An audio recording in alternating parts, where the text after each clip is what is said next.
Hello, everyone. Welcome to today's AB 32 Environmental Justice Advisory Committee. We have a quorum, so we can get started. My name is Johnny Raymond, work with the California Air Resources Board, and I'm the lead for the Environmental Justice Advisory Committee, working with these great folks here on their recommendations and charging for recommendations on AB 32 and scoping plan and that effort. So I think we can begin here. But before we start with the order of business, I'd like to cover some housekeeping on Zoom, Spanish interpretation, and a few critical details related to the Sacramento facilities. So folks will be told up front that Zoom details will be pulled up on the screen as a reminder for all comment periods. In the building, a reminder that restrooms are outside the door, and if you turn left, follow the hallway down, and you'll locate the restrooms over there. In the case of an emergency, we have to go straight out the door, down the stairs, and out to Cesar Chavez Park. Next slide, please. Today's EJAC meeting is held in person here in Sacramento and remotely via Zoom. For members of the public participating remotely, you will be able to raise your hand in Zoom to speak during the public comment period. When it's your turn, the host will ask you to unmute, and after you push the unmute button, you may begin to speak. We will be switching off between commenters in the room and on Zoom. Since we do not have a lot to cover today, we adhere to since we have a lot to hear today, we want to adhere to a 2-minute comment period limit, just so that everyone knows. In the event that *6 does not work to unmute, CARB can unmute you as the host. We appreciate you staying on mute until it's your turn to speak, to be respectful to everyone's turn. Please state your name and affiliation, if applicable, so that we know who is speaking. We do our best to do the same in the room for members of the public to know who is talking. Q&A and chat functions in Zoom are turned off for participants. Now I'd like to introduce our translator, Mark, and his team who are on the line. Mark, please unmute yourself and present the information on this slide. Thank you. Muy buenas tardes. Aquellos que nos acompañan en español, sea por Zoom o en la sala, queremos presentarnos. Su equipo de intérpretes, Marco Gutiérrez, junto con Leticia Reina y Jenna Hernández. Queremos presentarles aquí algunos recordatorios, como ya se mencionó. Aquí en esta diapositiva en particular, queremos dejarles saber que la reunión se llevará a cabo en persona, aquí mismo en Sacramento, y de forma remota por medio de Zoom. Los miembros del público que participen de forma remota podrán levantar la mano por medio de Zoom al hablar durante el periodo de comentarios públicos. Cuando sea su turno, por favor, el anfitrión le pedirá que active su micrófono y después de presionar el botón para activar su micrófono podrá comenzar a hablar. Y estaremos desconectando entre los comentaristas entre la sala y de Zoom. Estaremos turnándonos más bien. Y por causa de todo lo que cubriremos el día de hoy, tendremos un límite de 2 minutos por comentario. Si usted está por teléfono, marque *6 para reactivar su micrófono. Y si acaso necesita alguna ayuda, aquí le podremos ayudar por medio de asistencia técnica. Y agradecemos que permanezca en silencio hasta que sea su turno de hablar para ser respetuosos del turno de los demás. Cuando diga su comentario, por favor, indique su nombre y su afiliación, y si corresponde, para que sepamos quién está comentando. Y haremos todo lo posible para hacer lo mismo en la sala, para que el público sepa quién está hablando. La función de preguntas y respuestas o Q&A por medio de Zoom y la función de chat están desactivados para los participantes. Thank you. Back to you. Thank you, Mark. Next slide. For those who are participating in person, to prevent echoes, we request that you click on the symbol next to the unmute button as seen in number 1. Next, select Leave Computer Audio as seen as number 2. Also, please make sure to stay muted for the full duration of the meeting to avoid background noise as seen in number 3. Next slide. Now I'd ask Mark for you to provide translation. Thank you. Y para participantes en la sala, quisiéramos mucho evitar ecos y así minimizar cualquier distracción en la sala. Así que para aquellos que participan en persona, para evitar ecos, les pedimos por favor que seleccionen el símbolo en la parte inferior de su pantalla que tiene el micrófono, como se puede ver aquí en la diapositiva, el número 1. Al seleccionarlo, toque esa opción que dice Leave Computer Audio o dejar audio de computadora, como ve en el paso número 2. Y luego en el número 3, asegúrese de permanecer en silencio durante toda la reunión para evitar ruido o ecos, como usted puede ver aquí en la diapositiva. Thank you. Back to you. Thank you, Mark. Next slide. Next, we will provide instructions in Spanish and then in first in English and then in Spanish, and then we'll enable interpretation features in Zoom. When the interpretation globe appears at the bottom right corner of Zoom, as seen in number 1, please choose your preferred language as English or Spanish, as seen in number 2. Mark, can you please provide these instructions in Spanish? Thank you. Yes, indeed. Y ahora daremos instrucciones sobre cómo acceder a los canales de los idiomas, más bien, por medio de Zoom. Para que sepa, tendremos interpretación al vivo durante todo el programa, así que para seleccionar su idioma español, busque el icono de un globo en la parte inferior de su pantalla que dice Interpretation o Interpretación, selecciónelo y de ahí seleccione su idioma Spanish o español. Al hacerlo, podrá entonces también seleccionar Mute Original Audio o silenciar audio original para escuchar solamente el audio del programa. Thank you. Back to you. Great, thank you, Mark. Next slide. Now, for individuals in the room needing in-person translation services, please raise your hand, and a staff person, Rosa, please raise your hand, Rosa, will assist you and do live translation if needed with the headsets. Mark, please provide the translated version. Thank you. Y para aquellos que están en la sala, si necesitan servicios de interpretación en persona, por favor levante la mano y un miembro del personal aquí, nuestra colega Rosa, le iniciará una sesión de Zoom para poder hacer su traducción o interpretación al vivo si fuese necesario durante el programa. De ahí el personal de CORP se asegurará de que tendrá usted audífonos o auriculares prendidos para poder escuchar el programa antes de comentar. Thank you. Back to you. Thank you, Mark. Next slide. Now, if for any reason you're required technical Zoom support in today's meeting, please contact Megan, who is the person here in Sacramento, by email as provided on this slide. We will do our best to assist you. Today's meeting is being recorded. CARB staff will post to the EJAC meetings and events website in the coming weeks. This is the same website where you can find all materials for today's meeting as provided on this slide. With that, I would like to begin. Actually, before that, Mark, can you please provide the translated version? Thank you. Yes, indeed. Si por algún motivo usted necesita alguna ayuda técnica usando Zoom en la reunión del día de hoy, por favor, comuníquese con nuestra colega Megan Caff, quien está aquí en persona en Sacramento y puede comunicarse con ella por medio de correo electrónico, como usted puede ver aquí en la diapositiva, el correo que viene alistado. Haremos todo lo posible para ayudarle. También le queremos recordar que la reunión de hoy está siendo grabada y el personal de CARB publicará en nuestro sitio web de reuniones y eventos la reunión del Consejo de Acción de Justicia Ambiental en las próximas semanas o en las semanas a venir. Y en este mismo sitio web, aquí donde usted puede encontrar todos los materiales para la reunión de hoy, como se muestra en la diapositiva, que se compartirá con vos aquí en breve. Thank you. Back to you. Thank you, Mark. With that, I would like to begin EJAC member roll call. I would ask that you please state your name and affiliation when you're called upon. Martha Dina Arguello.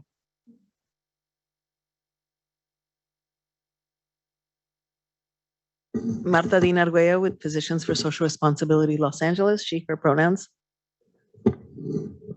Juan Flores.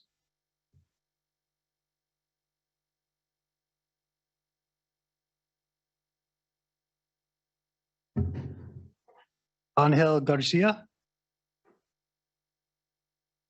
Angel Garcia, California PESA reform. And just a quick note, I'll be stepping out between 2 and 2:45. Thank you. Great, thanks for that. Much appreciated.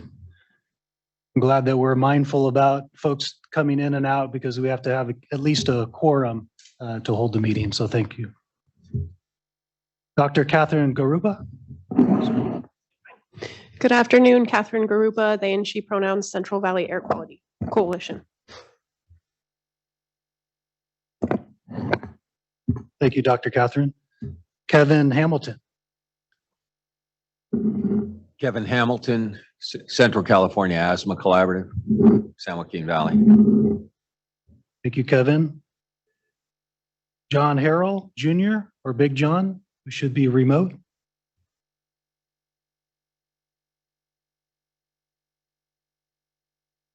Who looks like they're not on. He's not on right now, so we'll move on. Thomas Helm. Hey everybody, Tom Helm, Valley Improvement Projects, Northern San Joaquin Valley.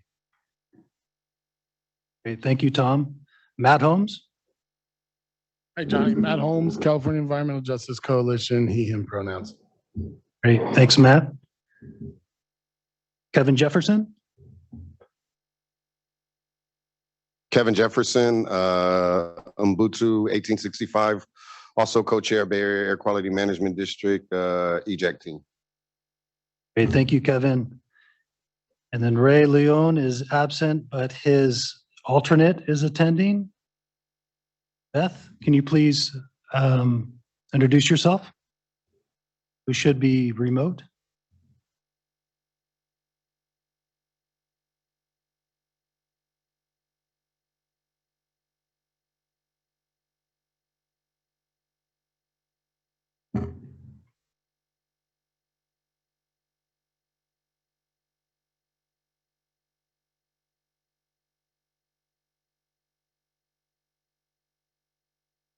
We see Ruth on there and she has her hands raised. And then promoted.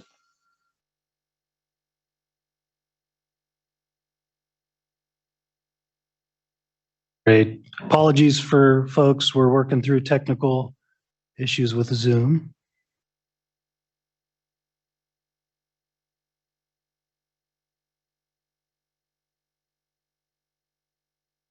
Beth, can you introduce yourself, please? Or Ruth? My name is not, yeah, it's Ruth. Oh, I'm sorry. My name I'm is, sorry.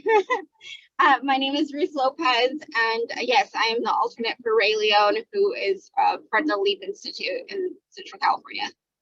Thank you. Great. Thank you so much. Luis Almeida.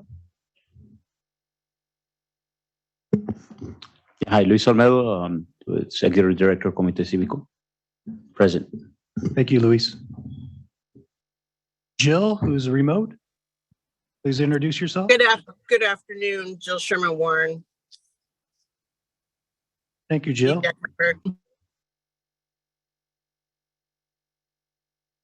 Sharifa. Hi, everybody. Sharifa Taylor. I work at CBE, Community for a Better Environment.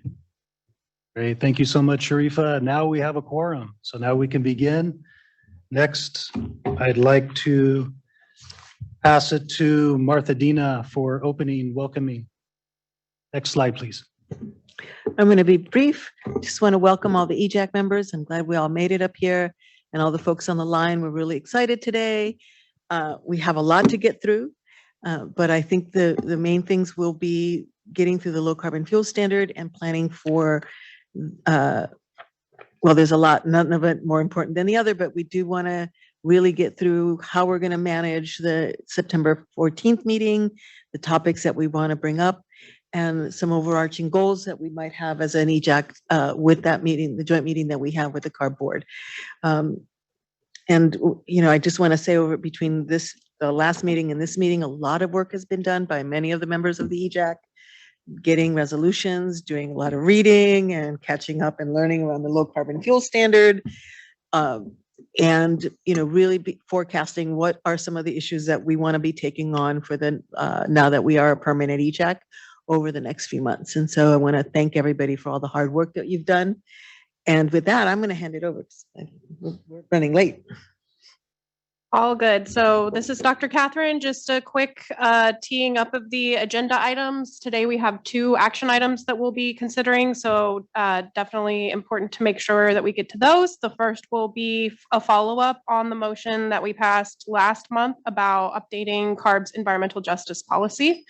We will take public comment, and then we're going to have a follow-up panel discussion on the low carbon fuel standard. And we also have a resolution for your consideration that was circulated last night and is posted online, available for people who would like to take a look at it. We will take public comment again, take a break, and then we have a brief item on planning and recommendations for our September 14th meeting, when we will have a joint meeting with the CARB board members themselves. And then we will open it up to public comment again and get to next steps and closing remarks. And I will pass it to Kevin, who can take us through our meeting agreements.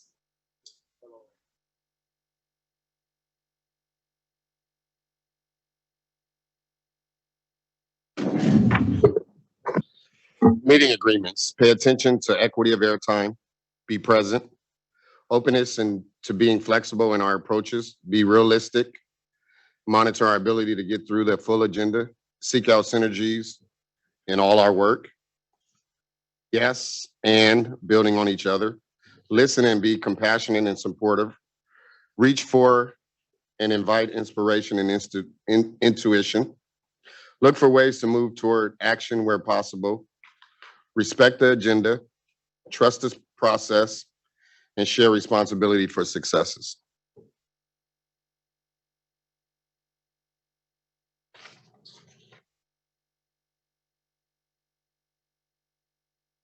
And so next, we're going to move into the next item on the agenda, which is to discuss the EJAC motion. And so if I could give it back to you. Okay, so before we get to that, we're going to go through introductions for CARB. So I'm going to first, I did my introduction in the beginning, so I'm going to hand it off to my supervisor, Ashley. Hi, everyone. Ashley Giorgio. Hello, everyone. This is Radhika Majel. I'm the Chief for Environmental Justice and Equity Branch, and I welcome you all and thank you, for you to come to this meeting. This is an important meeting, and we're looking forward to the recommendations that EJAC has to offer CARB. So thank you so much. Let's have this great meeting on. I just want to let everybody know that this meeting is being recorded. So just FYI that we are recording this meeting, and we will post the recording once it's up and ready on our EJAC webpage. Now I hand it over to Deldy Reyes. Thanks, Radhika. I'm Deldy Reyes. I'm Acting Deputy Executive Officer for Chanel Fletcher. I'm pleased to be here.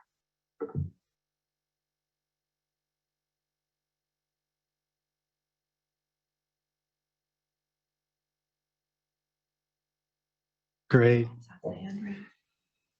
And Dr. Baums, you have your hands raised. Can you please introduce yourself? Yes, just to be complete about CARB. So this is John Baums, the physician member of the Air Resources Board. I'm really pleased to hear what the committee has to say about both the EJAC motion and the LCFS.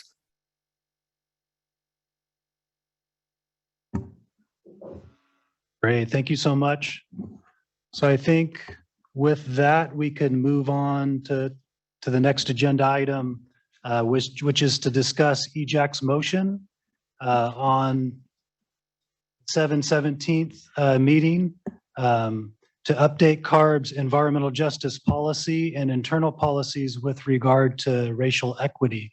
So with that, Kevin. Yes, so a couple of things. So one of the reasons why we came to this motion was I was personally involved with the incident that took place in this building. And that day we spoke of, or the team spoke of, asking for an investigation and some policy and procedures as to this not happening again. So I guess my first question would be, what is going on with the investigation, or can we have an update of it? Absolutely. Kevin, thank you for that.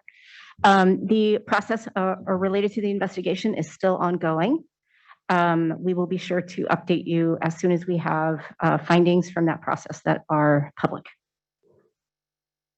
And then I will also say that, related to the events on June 2nd, in terms of how the meeting was managed and noticed in terms of putting signs around the room, we have within CARB and our office taken steps to make sure that, at the next meeting, we had signs in place, for example.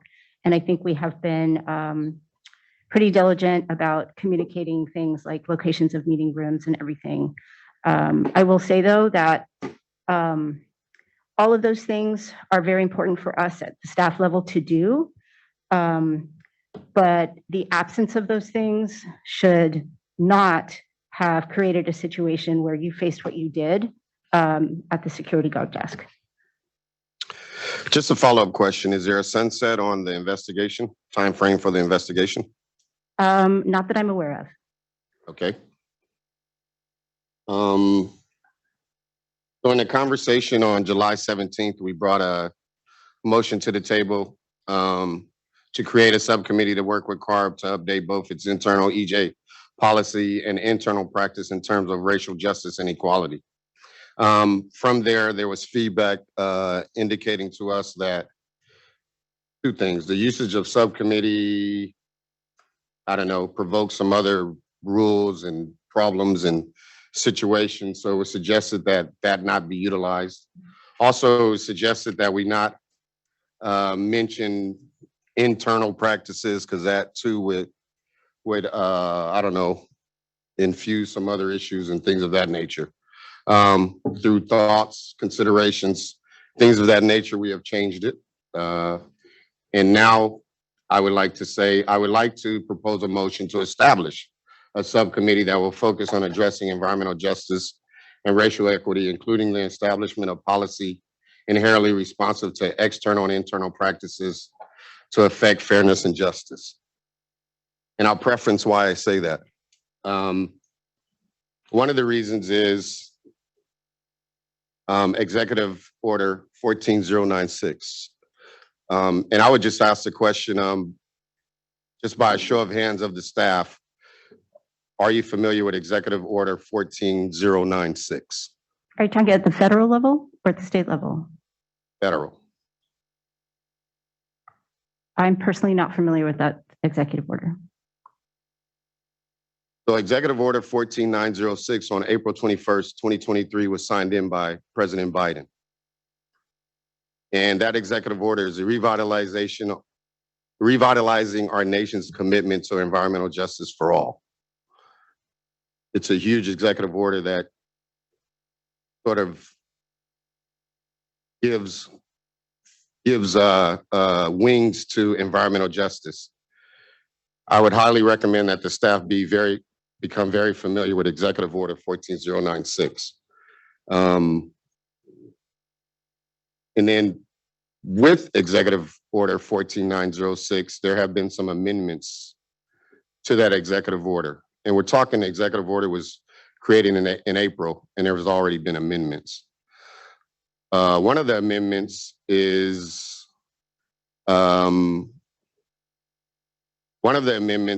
was to create Executive Order 12898 was amended to create a White House Environmental Justice Interagency Council, which includes all of the departments in the government. From there, another amendment, Executive Order 14008, which was a memorandum of understanding between those interagency councils. And then from there is Executive Order 12898, which reads as follows: the public may submit recommendations to federal agencies relating to the incorporation of environmental justice principles into federal agency programs or policies. So with all that said, I think it sort of suffices the reason why we do need a subcommittee. It also suffices the reason why we do need to work together on enhancing this environmental justice policy, not only just through CARB, but so that it would be in alignment with what the government is doing, so that we're not in silos. I serve on I'm co-chair of the Bay Area Air Quality Management District. And for the last year, or last 14 months, we have been going through an environmental justice policy update through some consulting, and we're a year and 2 months into it, and we have a lot more work to do. But a part of what we're doing there is that environmental justice policy consists of us sitting down with every department head and also the board of directors in working together on creating this policy. Because we as a community can create a policy, but if it's not in partnership with the staff and the agency, then we're just talking. And we have to get beyond talking. An example of talking is, today is the 60th anniversary of the March on Washington. In that march, John Lewis was given the opportunity to give a speech. He had to submit that speech to the organization that gave the permits for the March on Washington. The morning of the march, he was contacted by the President of the United States, telling him that he needed to modify his speech to tone down the rhetoric for acceptance. So he went to the side, changed his speech, toned down the rhetoric, and gave the speech. But it's interesting, 60 years later, we are talking about toning down our conversations and how do we do this? So have we gotten anywhere in 60 years? I don't know. Maybe we have, maybe we haven't. But at the end of the day, I think we need to work together on policies so that those policies will be implemented. I can repeat the motion if you'd like. Yeah. Stated. I would like to propose a motion to establish a subcommittee that will focus on addressing environmental justice and racial equity, including an establishment of policy inherently responsive to external and internal practices to affect fairness and justice.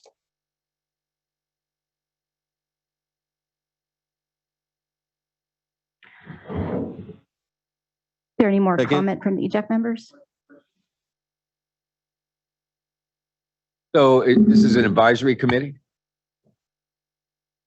Second motion. I'd like to speak if that's okay. All right. So this is Delby Reyes, California Air Resources Board. So one thing I just want to clarify, when you say subcommittee, are you anticipating, how many members of the EJAC are you anticipating would be on it? It'll be a subquorum, as all the other committees and work groups and ad hocs are. So a subquorum could still be 3 or more. And unfortunately, what that means is that 3 or more, when you say a subcommittee, that triggers Bagley-Keene again. So you would basically be saying that you want to create another Bagley-Keene body that would be subject to the same requirements that this body is subject to. I would ask you, can you define your Bagley-Keene questions and concerns? I can try what again. that means, because I hear you, but I don't quite understand what you're saying. So I'm trying to communicate that one of the requirements of Bagley-Keene is that if any body is created that includes 3 or more members, which would still be less than a subquorum, right? That body then becomes also subject to the requirements of Bagley-Keene. So all of the things that we do to support the EJAC as a full body, we would have to do for this new subcommittee. That's great to hear, and I'm glad that you would do that. I'm not saying that we would, I'm saying we would have to. And unfortunately, we don't have the resources right now to create another advisory body. How do you define that? So do we have to wait till you have X amount of resources before we could have a committee, or do we have a committee that will force you to get the resources to do the work? That's apples and oranges to me. That's one of the issues. The other issue is that we don't currently have the resources, Kevin, and I don't think that we would be willing to make a commitment for something that we don't currently have the resources for. So we have a staff and we have work groups and we have ad hocs. So if we added one more, how does that change the dynamics of what we're doing? Right now, your ad hoc work groups, they are not subcommittees of this body, so they don't trigger Bagley-Keene. That's why you're able to meet on your own.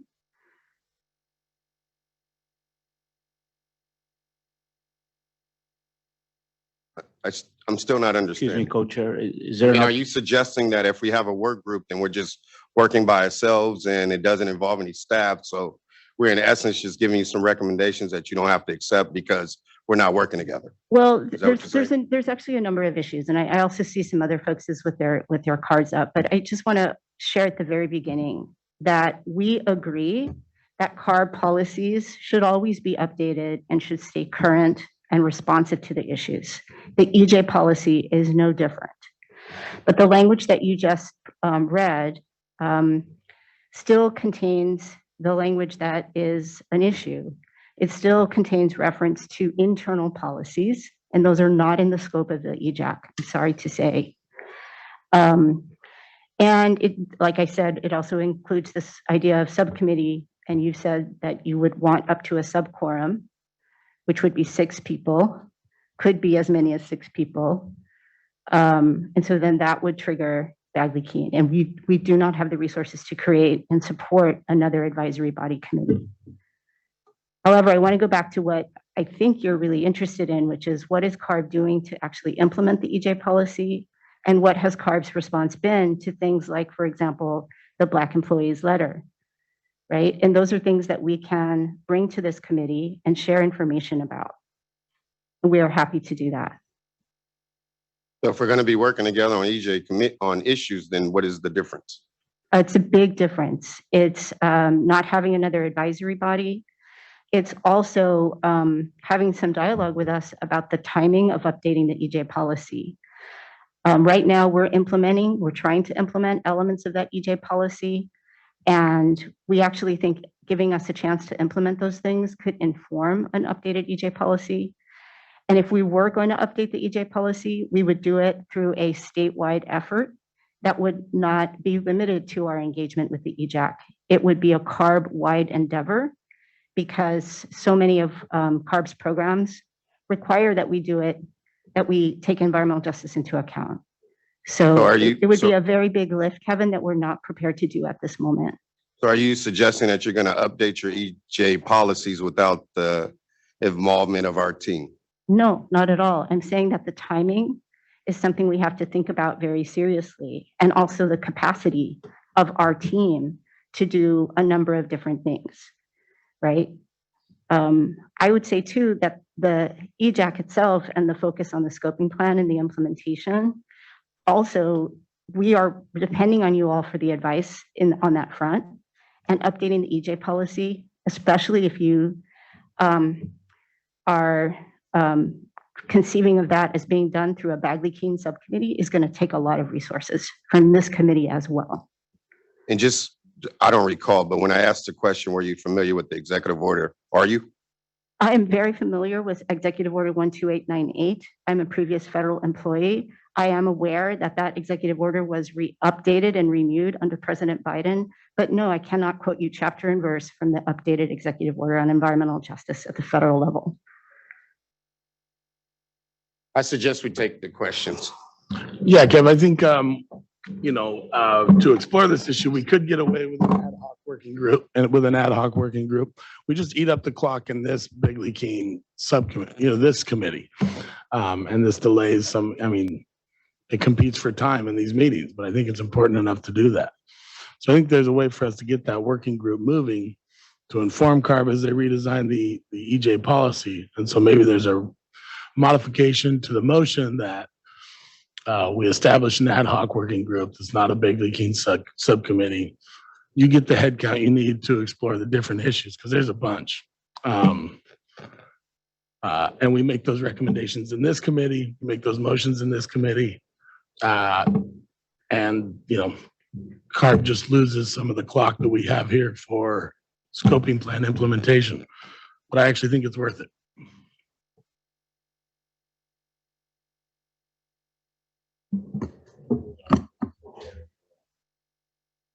I'm sorry, thank you for presenting this motion. You've mentioned federal policy statute, and it just got me curious about CARB's mission and what they have written on their website. And one of the things that they have written says CARB enforces federal law allowed under state law. So, and there's others there. So CARB is delegated duties to carry out a federal law.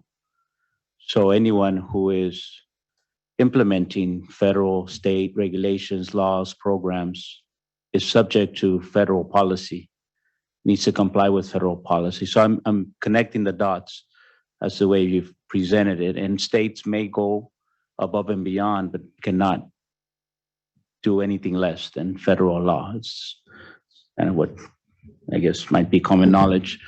I also like to point out that we're creating a very concerning precedent. I would utilize that as a terminology, because the leadership, in this case, Mr. Jefferson, has presented a motion for this advisory to act on.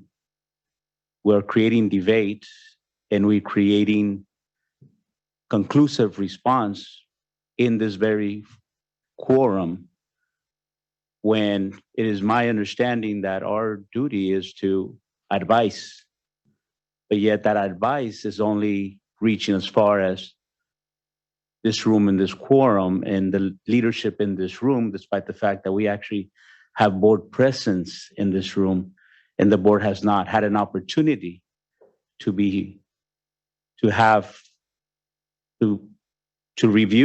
consider our advice. I think we're creating a very risky precedent as to how this advisory operates, or what is already predetermined in those guardrails that are being created. And I think that what's happening right here, I think it deserves discussion, because then that way we can then understand who it is that we're advising and how it is that we are receiving the response. I would prefer that in these types of scenarios that we have documented responses. If this advisory chooses to put forward motions and advise, our role is to advise. That, I'm going to use this word, but may not sit well with everybody, that we not get diluted. And thank you, Mr. Jefferson, for enlightening me of the history and how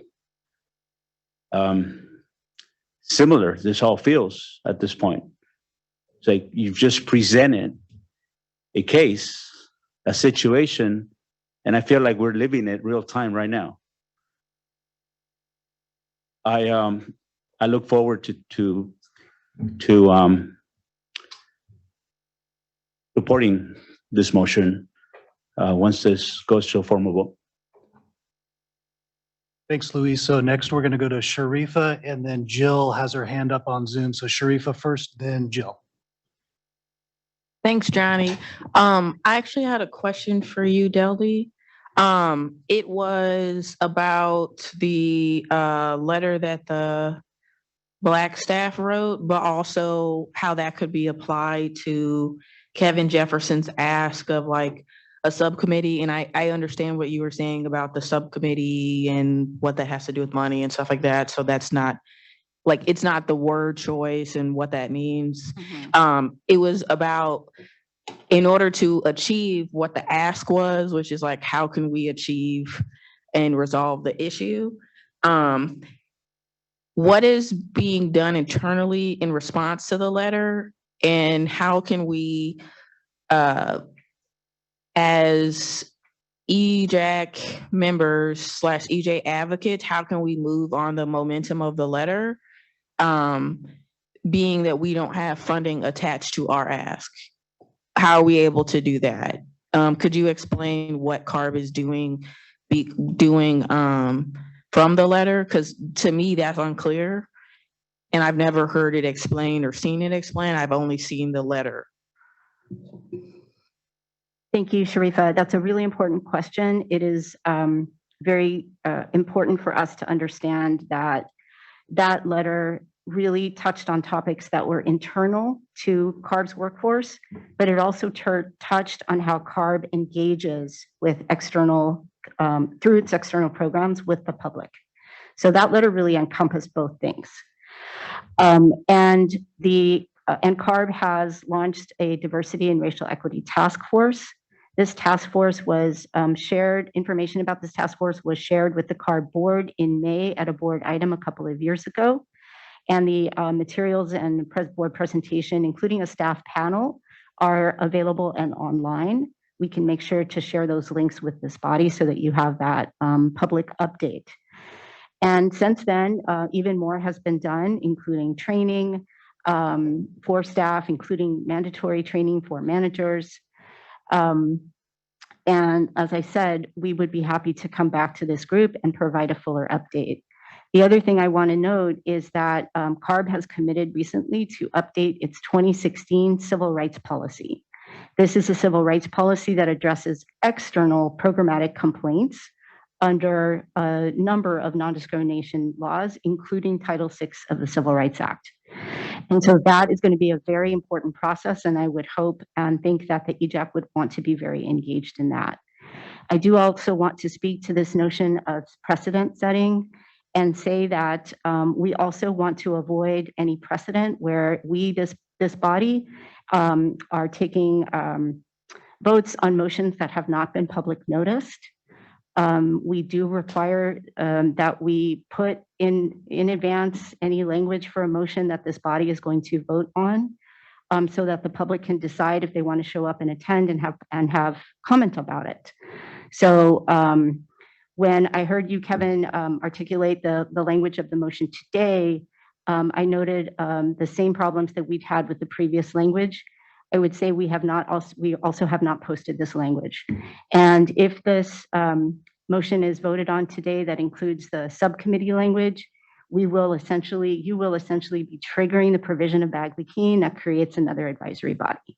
Of course, it is your choice if you make that decision, and you would then be providing that motion to us in the form of advice.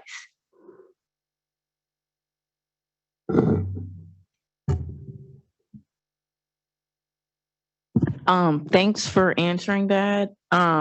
I guess like a super quick follow-up question would just be, how can public committees like EJAC get money for subcommittees? That would just be like through the state budget, the one that happens in like July, I think. So it's not so much when I say resources and how the resources for supporting the EJAC are already at capacity. I don't necessarily mean money. I mean staff time, the availability of staff to support and manage another advisory body is a big lift. So that's what I'm talking about. Okay. Yeah. I mean, there is a component of that that has to do with stipends, but there has to be an authority to pay for stipends. For your body, for the EJAC, that authority comes from the focus on climate and the scoping plan. Thank you. So just one follow-up. So currently, how many subcommittees do you have? We have 0 subcommittees at the CARB board level. We have 0 subcommittees. We have the AB 617 consultation group. We have the Environmental Justice Advisory Committee, which is an advisory body. And then other CARB divisions also support through their own resources, different advisory bodies. And I can't tell you the exact number, it's less than 10. I think it's more about subcommittees for EJAC. EJAC's not a, just to clarify, EJAC is not a subcommittee, That is correct? correct. EJAC Okay, is it's an an advisory actual full board. advisory body. So we'd be creating a Bagley-Keene, which would require notice of meetings and all that goes with Bagley-Keene, Mhm. the same as this meeting. Exactly. For meetings there. However, when you talk about capacity, which is what you're talking about here, your capacity, I don't see the big stretch in the capacity here, and that capacity need is as yet unknown. So one of the first actions of a committee like this would be to meet with you and talk about what kind of capacity it needs to be supported. The noticing issue under Bagley-Keene isn't all that onerous for you. You do that for, as you say, multiple different groups. This building supports, I don't know how many meetings on a regular basis from 13 agencies. So I have to believe that, you know, one extra meeting for a subcommittee seems like a small thing. But again, I don't have all the information. We don't have all the information that we might need for that, but we want to get the ball rolling. So in order to do that, we need to take action. So if we don't take this action, what action would you suggest? It sounds more like you're suggesting that we consider it a work group. I'm paraphrasing, consider it a work group, start meeting like that, and then come back to you with what the work group recommends and move forward from there based on what we learn. Would that be accurate? That would be accurate. And I would add a friendly amendment to that, which is that if you are going to have a temporary ad hoc work group focused on the EJ policy, that you actually allow staff to be part of those conversations so that the conversation can be two-way, and you can also be informed by what it is we're doing and what we would need to do if we were going to update the EJ policy in the next year or two. So I just want to, that I've got to be honest with you. It sounds contradictory when you tell me you don't have capacity to support it as a subcommittee, yet you want us to have a work group where we would have staff attend. So that kind of, you have to see the sort of, you know, how that No, seems contradictory there is an on the incredible, surface no, Kevin, anyway. there is an incredible amount of work that is associated with an advisory body and all of, for example, the full EJAC, with all of the public noticing, the deadlines that must be met. That is a very different matter than having some conversations with an ad hoc group to talk about what might be entailed in updating the EJ policy. And I would say we could also have those conversations to some extent in the co-chairs meeting without even having to create an ad hoc group today. So again, coming back to the idea that no matter what, staff would be involved.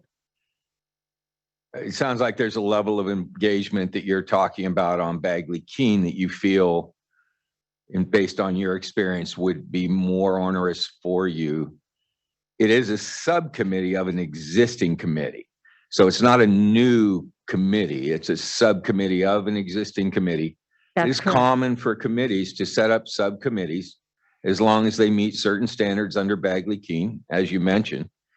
This committee is brand new, so setting up a new subcommittee is, it seems a little odd, but again, the action, what happened was was egregious in the extreme and requires a substantial response from the entity, I would think, from CARB, and that you would want to see that substantial response, which would mean maybe a more investment of capacity than you might normally want to bring, so that at least, you know, there's a feeling that this is being taken seriously. What you've sort of read off that I've heard is we're going to rework our EJ policy. We certainly believe in that.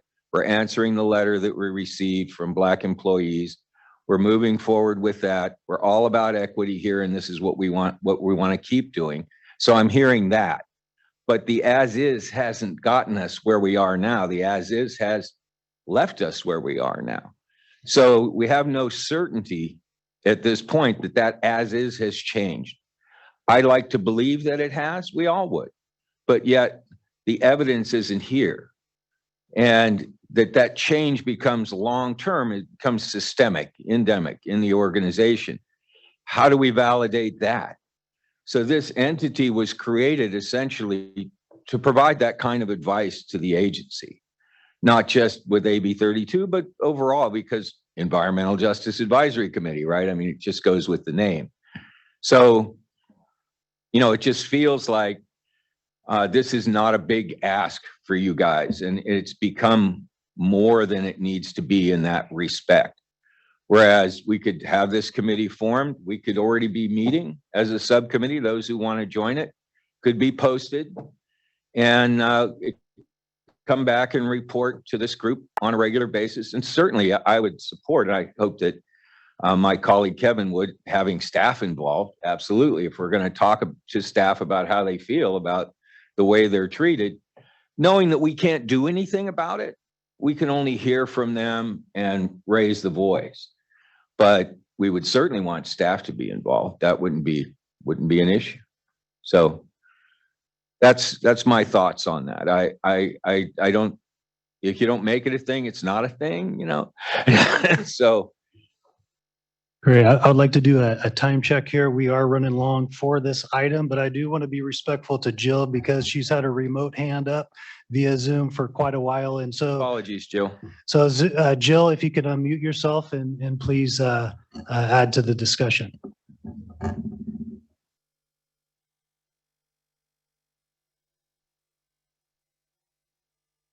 So Jill, we are not hearing you in the room. We're going to look into the technical difficulty. Please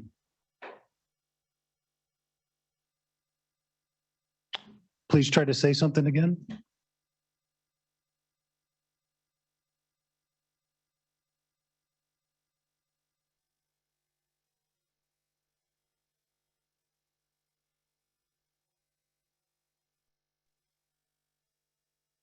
Okay, so we're going to figure out your audio technical difficulty, Jill. So we're going to come back to you. Dr. Bones, you had your virtual hand up, but now I see it's down. Did you want to have any remarks? Well, just quickly, I wanted to respond to Sharifa's comment about the letter from Black employees. That I assume that's the one from several years ago. Is that correct? Yes, that is correct. I just wanted to say, as the only, well, no, I guess there may be another board member listening, but as a board member who's able to speak here, the board takes very seriously took very seriously and continues to take very seriously the letter from Black employees. There was a resolution that was passed by the board, and the board has stayed on top of internal actions to try to redress the problems that were brought forward by the letter. And just to give you a concrete example of that, it's not just staff that have had to do required training, but board members, including the chair. I lowered my hand because I just didn't want to provide more talk, as Kevin was mentioning. But at the board level, there's a strong commitment to redressing the injustice that was brought forward and the discrimination that was brought forward by the Black employees letter. Thank you, Dr. Bones. Jill, could you try to speak one last time as a test? You'll have to unmute yourself.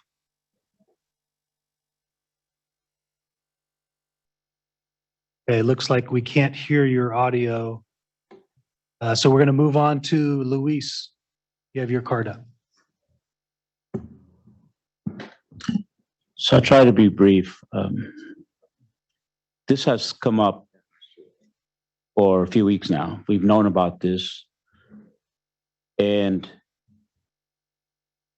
staff did not bring a compelling case as to the why not, other than we can't, or we don't want to. I'm using those terms, but that's what I'm taking back.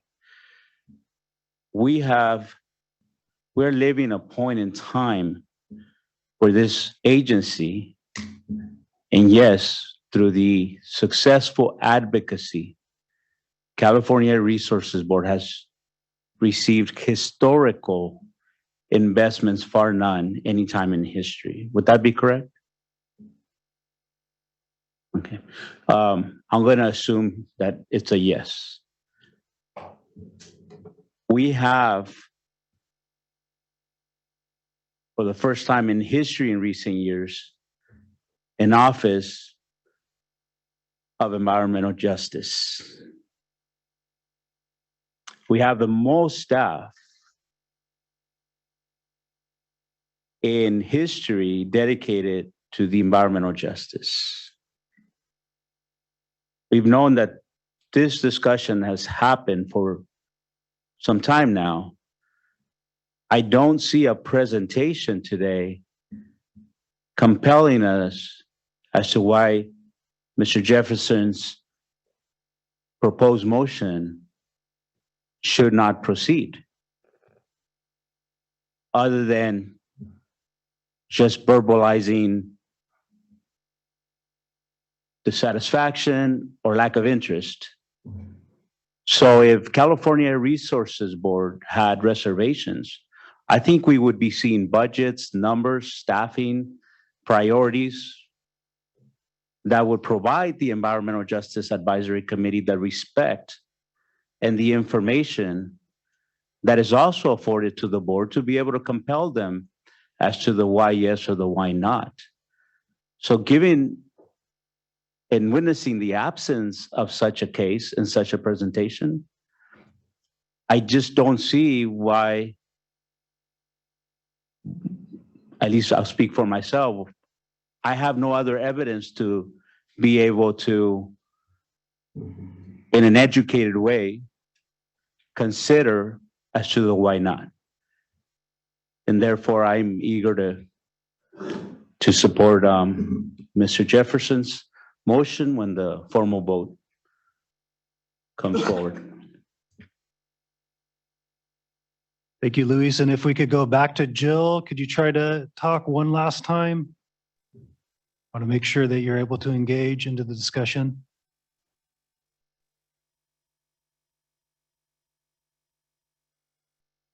Okay. Okay. Okay, so I think it's a connectivity maybe issue, so we'll continue to work through that, Jill. And so at this point, I would ask Kevin if you're okay with kind of wrapping up this item and next steps. Yeah, I think we should, for the sake of time, stop this conversation and pick this conversation up at a later date. Can, Joni, would you mind reading Jill's comments? She put them in the chat, or if staff can read them.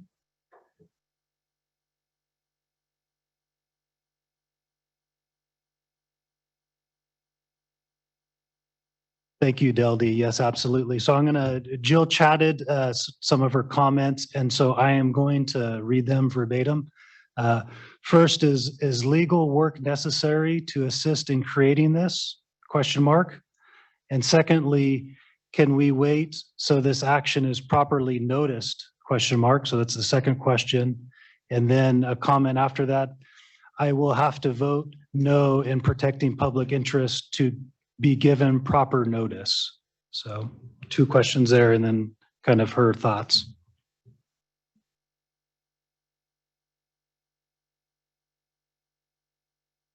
Could I ask one question? It's a wrap-up question, actually. Where do we go from here if CARB says no? And CARB wasn't in air quotes, just to be clear.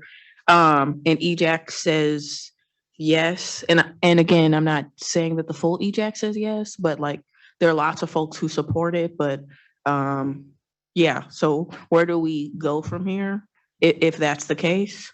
Yeah, great question, Tarifa. And I think that we would go through the process that we went through just for the motion, for example, on LCSF, where you all work on a resolution or a motion that you all agree to, and you give it to us with enough time so that we can notice it for the next meeting at which you could take a vote on it.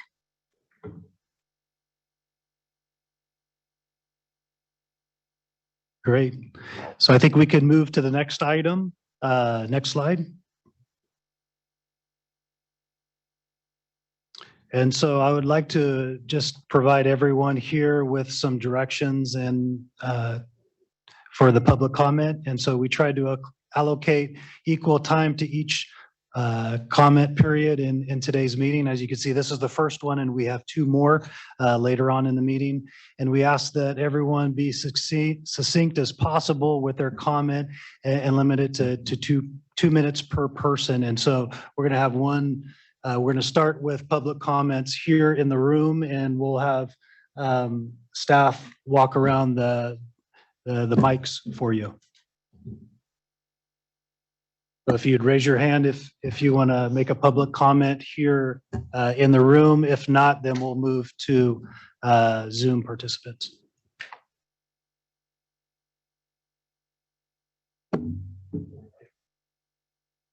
And then we'd ask, before you give your comment, you state your name and affiliation, please. And there will be public comment after each section. So if you've got public comments about another topic, you can wait till the topic comes up unless it's about the motion we just discussed. Great, thank you. My name is Brian Kwok, and work for a small manufacturing company down in Southern California called ANA. And I guess the question regarding environmental justice, how do we as a manufacturer of, I would say, green technology get involved? We actually produce temporary power to construction sites.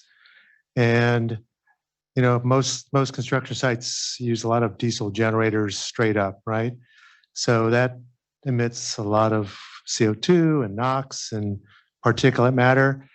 How do companies like ourselves, who provide a technology to go into the workforce that produces those levels by as much as 75, 80%. And I'll comment later when we get to low carbon, but are you guys embracing companies, manufacturers of technology to lower carbon emissions that reduce asthma and, because I have asthma myself. So it's nice that we produce products that can actually help reduce that in all kinds of environments where construction is happening. I'll just leave that as kind of a comment. Excuse me, this is our first time showing up, and I think we need to be more involved. So whoever's out there in the webverse, coming in person is kind of fun because I get to see everybody's faces kind of close, but appreciate any other comments regarding my comments. Thank you. Great. Thank you for your comment. Is there anybody else in? Actually, I do want to respond. Yes, we do. So my mic is on. So yes, we do. Personally, the work we do is looking at safer processes, green chemistry, how to move upstream to remove some of the things that'll end up in effluent. So we'd love to talk to you. We're always looking for technologies that are safer, that we can actually feel good about promoting. So I'd love to learn more about what you're doing. We've done a lot of work transitioning dry cleaners to wet cleaners, which is a safer technology. It's safer for the workers. So that is what we were, it's a big part of environmental justice. So talk to me when we're during the break so I can learn more about what your product does. And I'll just add, I appreciate that you're here. We don't often get people coming here trying to elevate positive things. We usually get people coming here trying to keep some old things going that shouldn't be going. But one of the things that I can say to you about how a company can be more engaged with environmental justice, and that's a rate adjustment in historically disadvantaged communities. I'm sorry you have asthma. That's a planned disease from planned pollution. Somebody gave that to you intentionally, and we continue to give it to a specific crowd of people here in California. But companies, you guys are making coin, and you cut the rate, and you cut it in the poor neighborhoods where the most pollution is, so that more of your equipment is deployed in those neighborhoods, and certainly this state should be able to help offset some of those costs, because you've seen how they throw around money at really terrible ideas. I'm sorry, I just have to correct my learned colleague here. You can't give anybody asthma. Okay, it's a genetic disease. So as a registered respiratory therapist, asthma clinical specialist, I kind of have to speak on that, just saying, okay? Now, you can be exposed to a lot of things that can cause you to activate that genetic predisposition. And that's what happens here in the San Joaquin and other highly polluted areas, but just to be clear. Thank you for that. Hey, this is Mayor Leon here on the Zoom Niverse. And thank you to the gentleman from the manufacturing company that has give us a visit. I'm curious to learn the name of the company. Thank you. Thank you for your message and your work.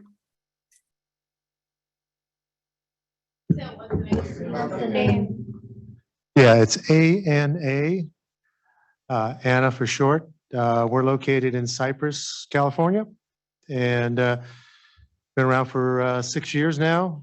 And we're just producing better products that we hope will be embraced by CARB. Excuse me?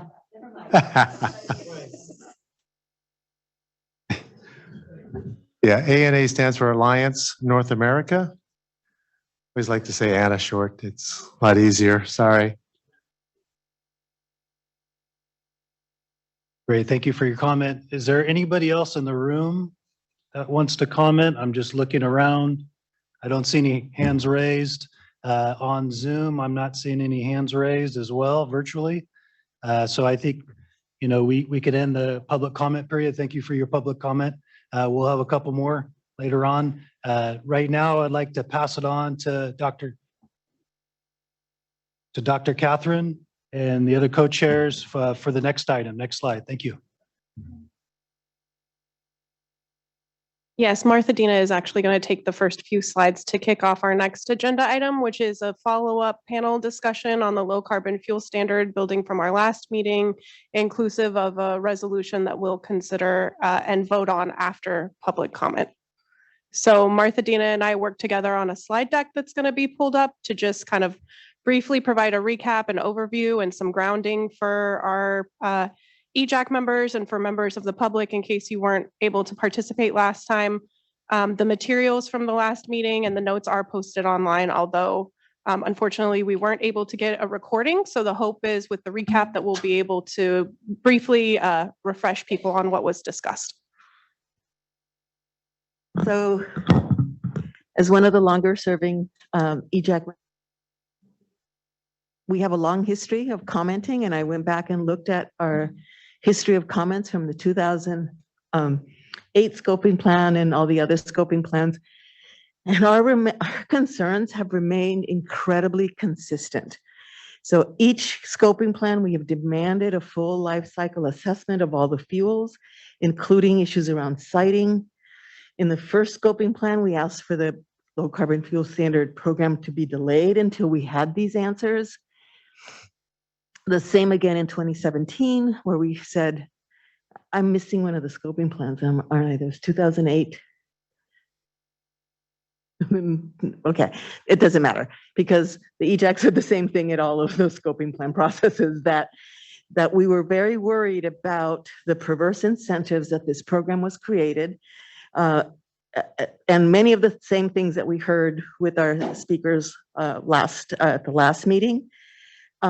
And so we've been really consistent, and I think it's very frustrating to continuously ask for something that CARB actually can do, such as a full cost, full life cycle assessment, a full assessment of the potential health impacts of producing the low carbon fuels that we're using, its impacts on food production, its impact on the communities where these are sited, the transportation impacts. And yet we still have modeling that leaves those out and continues to create a space where we are incentivizing some bad practices and pushing innovation and other practices off the table. And so today's presentation is really about digging deeper into that. But part of our conversation with the board is, at what point do you begin to take the recommendations of the environmental justice community, of even the scientific community, who's saying, We can't keep investing in things without understanding their full life cycle impacts, right? It's not okay to say, oops, sorry, right? We actually need to begin, given where we are in the climate crisis, to be precautionary. And to be precautionary means you actually need a lot of data, including full life cycle assessment, full impact assessment, and assessing the alternative, including not doing the thing that really causes a lot of harm all along the life cycle. So with that, I'll hand it over to Dr. Catherine. Thank you, Martha Dina. Oh, actually, did you want to go over the roles and goals? I was supposed to do it. Okay, so what we're looking today is provide actionable recommendations that can be integrated into the fabric of the state's AB 32 climate programs. And we're seeking to ensure that communities most impacted see those improvements, the increased resiliency in the face of the mounting climate crisis, and to stop experiencing an increase in air pollutants. We cannot continue to do our climate programs and ignore the air pollution that is caused and often attendant with many of those practices. Next slide. And here's what I was talking about without my slide, and that's 2028, 2013, and 2017. All of our, you can go back and look at our recommendations. That has been one consistent demand, that we not invest in fuels and make long-term infrastructure investments for things that are continuing to push the burdens onto low-income communities who are already bearing the burden of bad air. Next slide. And now. So just wanted to point out that the EJAC role and goals language was pulled directly from our charter. And so now that we're a permanent committee, we're really working hard to integrate the agenda that we laid out for ourselves. So again, just as a quick refresh, the committee met on July 17th. Definitely cannot recap the entire hour and a half discussion, but it was incredibly robust and followed by a lot of public comment, which prompted us to want to bring some follow-up panelists in response to some of the additional pieces of information that it sounded essential for us to hear. And we also had a very robust discussion last time.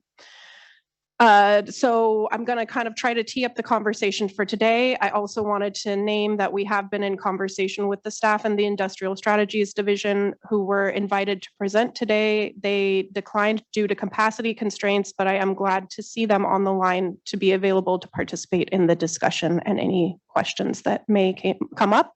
I also want to name that we are all coming at this from varying levels of expertise. And so we are doing our best to bring ourselves up to speed, educate ourselves, and pass a robust resolution, but by no means are claiming to be absolutely comprehensive. We know that there are still issues on the table, like the use of aviation and marine fuels and whether those should be running a deficit that we are interested in continuing to explore as a committee. So if we could go to the next slide, please. So moving on from July 17th till today, I did a little spoof off of those of you who do the online stuff where it says how it started and how it's going. So how the low carbon fuel standard started was a goal to lower the carbon intensity of fuels. And at that step is when it starts to get complicated, because then what the Air Resources Board does is they assign what they call a carbon intensity score. So we have to keep in mind that this is a human created number, that somebody ran some theories and decided to assign different carbon intensity scores. And these scores and the money generated by the low carbon fuel standard are guiding investment and sending market signals for how California is planning to decarbonize fuels. Next slide, please. So last time we had a really awesome team of panelists that we invited back today to be a part of our discussion, and really want to express my gratitude to the panelists, to the whole team behind the scenes that was working with us on the resolution that we'll consider today, and to EJAC members who, my carbon market work group members who put in a lot of time to understand these issues. So again, I'm not going to be able to summarize all of the panelists' presentation, but I did want to pull from their slides to highlight. So how LCFS started versus how it's going. I felt Danny Cullenward's slide really helped capture, it's a misalignment of the goals for 82% total of the credits that have been issued so far to be going to biofuels. If the idea is really to get off of combustion fuels, then we need to be advancing the best strategies possible. So this is just one indicator, according to CARB's own data, that we are not on track for incentivizing the types of fuels that we need and want to see. Again, understanding that the original theory of crop-based fuels has not panned out and been as promising as people had initially hoped, and has very, very serious implications for environmental justice communities, not just in California, but around the globe. Next slide, please. So the next couple of slides came from Phoebe Seaton's presentation with Leadership Council for Justice and Accountability. And again, want to acknowledge that it was a whole coalition of groups who really worked on the slide decks that Phoebe presented. But I thought that the title of her presentation was very aptly titled of Unintended Consequences and Missed Opportunities. And that really, as an EJAC, is where we're trying to focus on efforts that could potentially improve the low carbon fuel standard. So I mentioned that CARB assigns a carbon intensity score to fuels. And so what this slide shows is that renewable natural gas from dairies by far gets the most, the lowest negative score in terms of carbon intensity, even more so than an electric vehicle, which seems counterintuitive. Next slide, please. And as a result of this, ultimately what ends up happening is that a fleet of 4 trucks, if you put 1 natural gas truck and 3 diesel trucks, you would get more credits from the low carbon fuel standard than if you had 4 electric trucks. So if the goal of the state of California is to electrify transportation, the low carbon fuel standard as it's currently designed is not achieving that because of these issues with things like carbon intensity scores. Next slide, please. So Michael Wara and a team from Stanford worked with EJ groups to put together and assist with modeling for what's been referred to as the comprehensive EJ scenario, and really laid out the case last time that's summarized on this conclusion slide, showing that if the assumptions in the low carbon fuel standard were updated to reflect the rapidly changing regulations and the rate of electric vehicle adoption, updating those elements is critical to low carbon fuel standard planning. The modeling that Stanford ran based on the recommendations from EJ groups could achieve the goals of the Air Resources Board while lowering impacts in environmental justice communities and potentially improving the ultimate outcomes for climate. So a win-win scenario. The low carbon fuel standard is ultimately a subsidy that's paid for by California gas purchasers. And so any changes to that market have to be evaluated carefully to ensure that we're not disproportionately concentrating that cost on low income communities and communities of color. And as someone from the San Joaquin Valley, where we are highly reliant on vehicles and many people need them to get to work, yet we have inadequate electric vehicle charging infrastructure, I absolutely want to ensure that our communities are both not being left behind and not paying more at the pump to subsidize dairy digesters. We can't improve what we don't measure, final point. So there's an urgent need to better measure methane emissions in agricultural operations pursuant SB 1383 goals. There are data gaps and we need better information to do better planning. And I also will invite the panelists later when we're a part of the discussion to amend or correct if I've in any way butchered trying to highlight some of what you mentioned in your presentation last time. Next slide, please. So with that, really just want to tee up today's conversation and again, appreciate our additional panelists for making themselves available. So Jeannie and Adam, I will be calling you up in just a second after I give you this overview. So today we're hearing from 2 additional panelists to add expertise to that lent by Danny, Phoebe, and Michael who spoke with us last time. So first we'll hear from Jeannie Merrill with the Center for Food Safety, and then Adam Browning from Forum Mobility. In keeping with the EJAC's meeting agreements to practice equity of airtime, we've asked them to keep their presentation relatively concise to 5 to 7 minutes so that we'll have the opportunity for discussion, questions, and interaction. So after the presentations, we will take it back to the EJAC and invite our panelists from last time, Phoebe, Danny, and Michael, as well as Sarah E. from Leadership Council, who is a community organizer working with communities impacted by dairies, to participate with EJAC in a question and discussion session. We'll do a quick preview of the proposed resolution, and then open it to public comment so that if there are members of the public who'd like to speak on this item, that we hear your comments before we take a vote on the resolution that we've put before you all as a work group and that we hope we'll be able to adopt today. And so with that, I'd like to go ahead and pass it over to our first panelist, Jeannie. Great. Can you all hear me?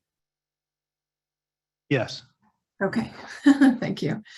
And thanks so much for pulling up the slides. Well, thank you again. My name is Jeannie Merrill. I'm a policy consultant representing the Center for Food Safety. Today, I will give a very brief overview of alternative manure management as a strategy to prevent and reduce methane emissions from dairy and livestock operations. Next slide, please. Great.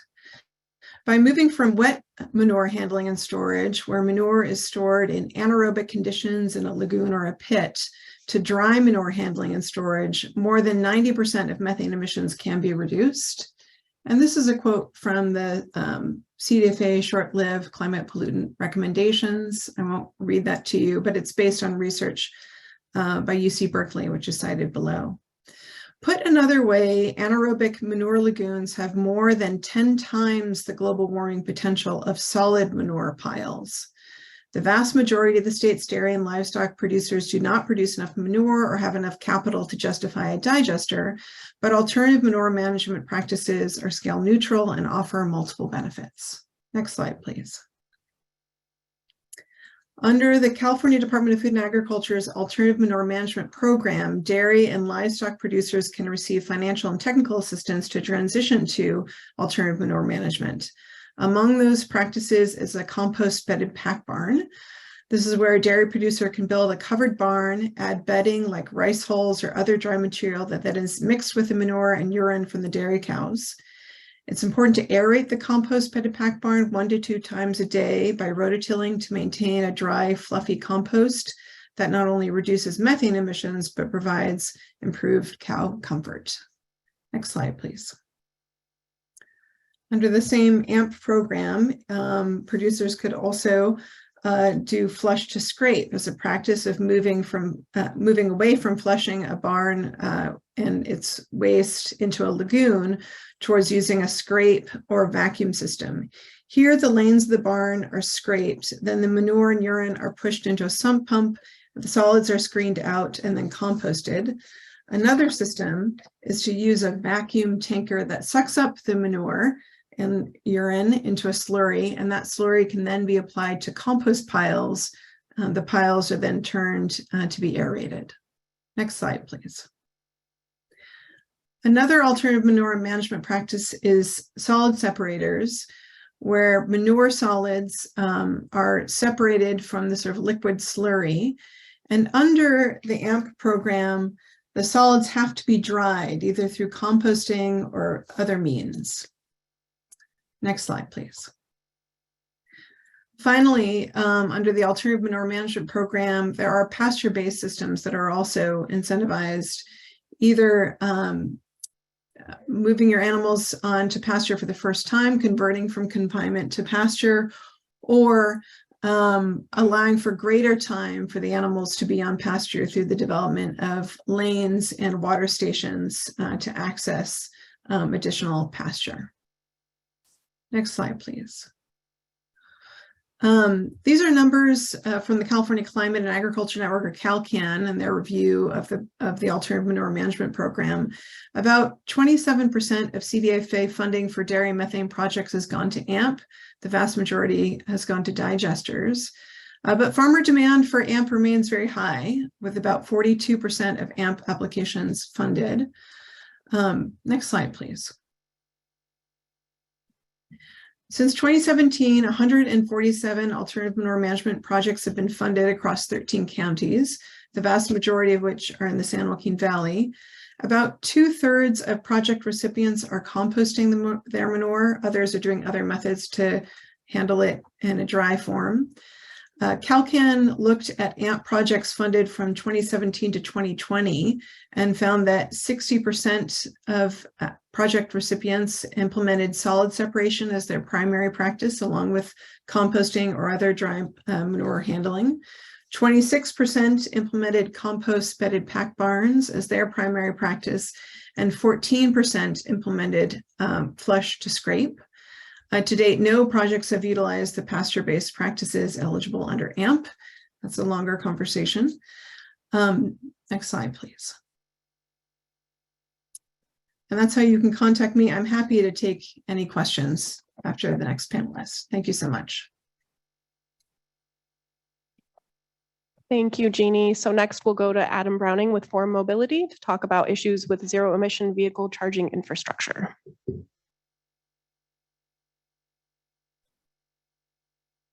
Wonderful. Thank you for having me on. I really appreciate the opportunity. I was asked to provide an industry perspective on LCFS and specifically as to how it could be better leveraged to achieve other of the state and CARB's goals, specifically around the transferring our medium and heavy duty trucks to zero emission vehicles as per the goals of advanced clean trucks and advanced clean fleets. I'm going to go through the first 5 slides pretty quickly in recognition of the shortage of time. So next slide, please. For mobility, just briefly, we're working to electrify drayage, which is the transfer of the containers in and out of ports. And we're building a network of charging depots cited for drayage to allow this to happen. And we define success here as cleaner air for our communities, a safer climate, and crucially also a lower cost per mile for truckers. We believe that this transition has to earn its social license every step of the way. Thank you. Next slide. Perfect. I appreciate the prompt.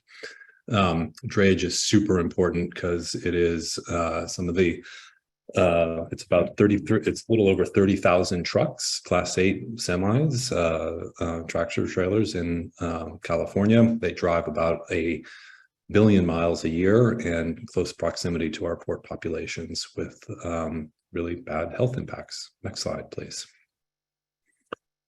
So just also really highlight that there are real challenges with electrifying drayage. This is a population of truckers, which is 80% small fleets or independent owner operators. To electrify this segment by 2035, as per what's required by advanced clean fleets, we're going to have to build over 2,000 megawatts of charging capacity. And we really need to focus it on, again, this population of truckers that are primarily small and independent owner operators. Next slide, please.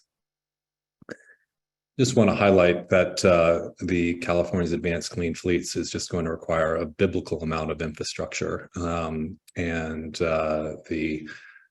is a generational transformation. We haven't seen this type of change happen anywhere else in the country or the world to date. And it's going to require a pace of installation of charging infrastructure that most of our institutions are not yet ready to handle, to deal with. Right now, we should be installing 53 medium to heavy duty chargers a day, every day through 2030. And then by 2031, that rate should quadruple for the next 15 years. We are not currently at that rate. Next slide, please. But good news, in my perspective, there is a wonderful opportunity to leverage some changes to the low carbon fuel standard that could really assist the state in reaching its electrification, not just goals, but mandates. I want to first highlight that what we endeavor to do as we build these charging depots, we provide both charging or a truck plus charging as well, whatever our customers need. And, you know, we'd rather provide just charging, but because many of the people that are involved in the drayage fleet don't have the capacity or the capital to buy the very expensive trucks, we are willing to do that and provide truck plus charging as well. And we have to be able to do it at a rate that competes with diesel, or we do not have a sale. Everyone has choices here, and if we're not able to provide an alternative that they can compete with the legacy long tail of diesel, we are not able to make this transition.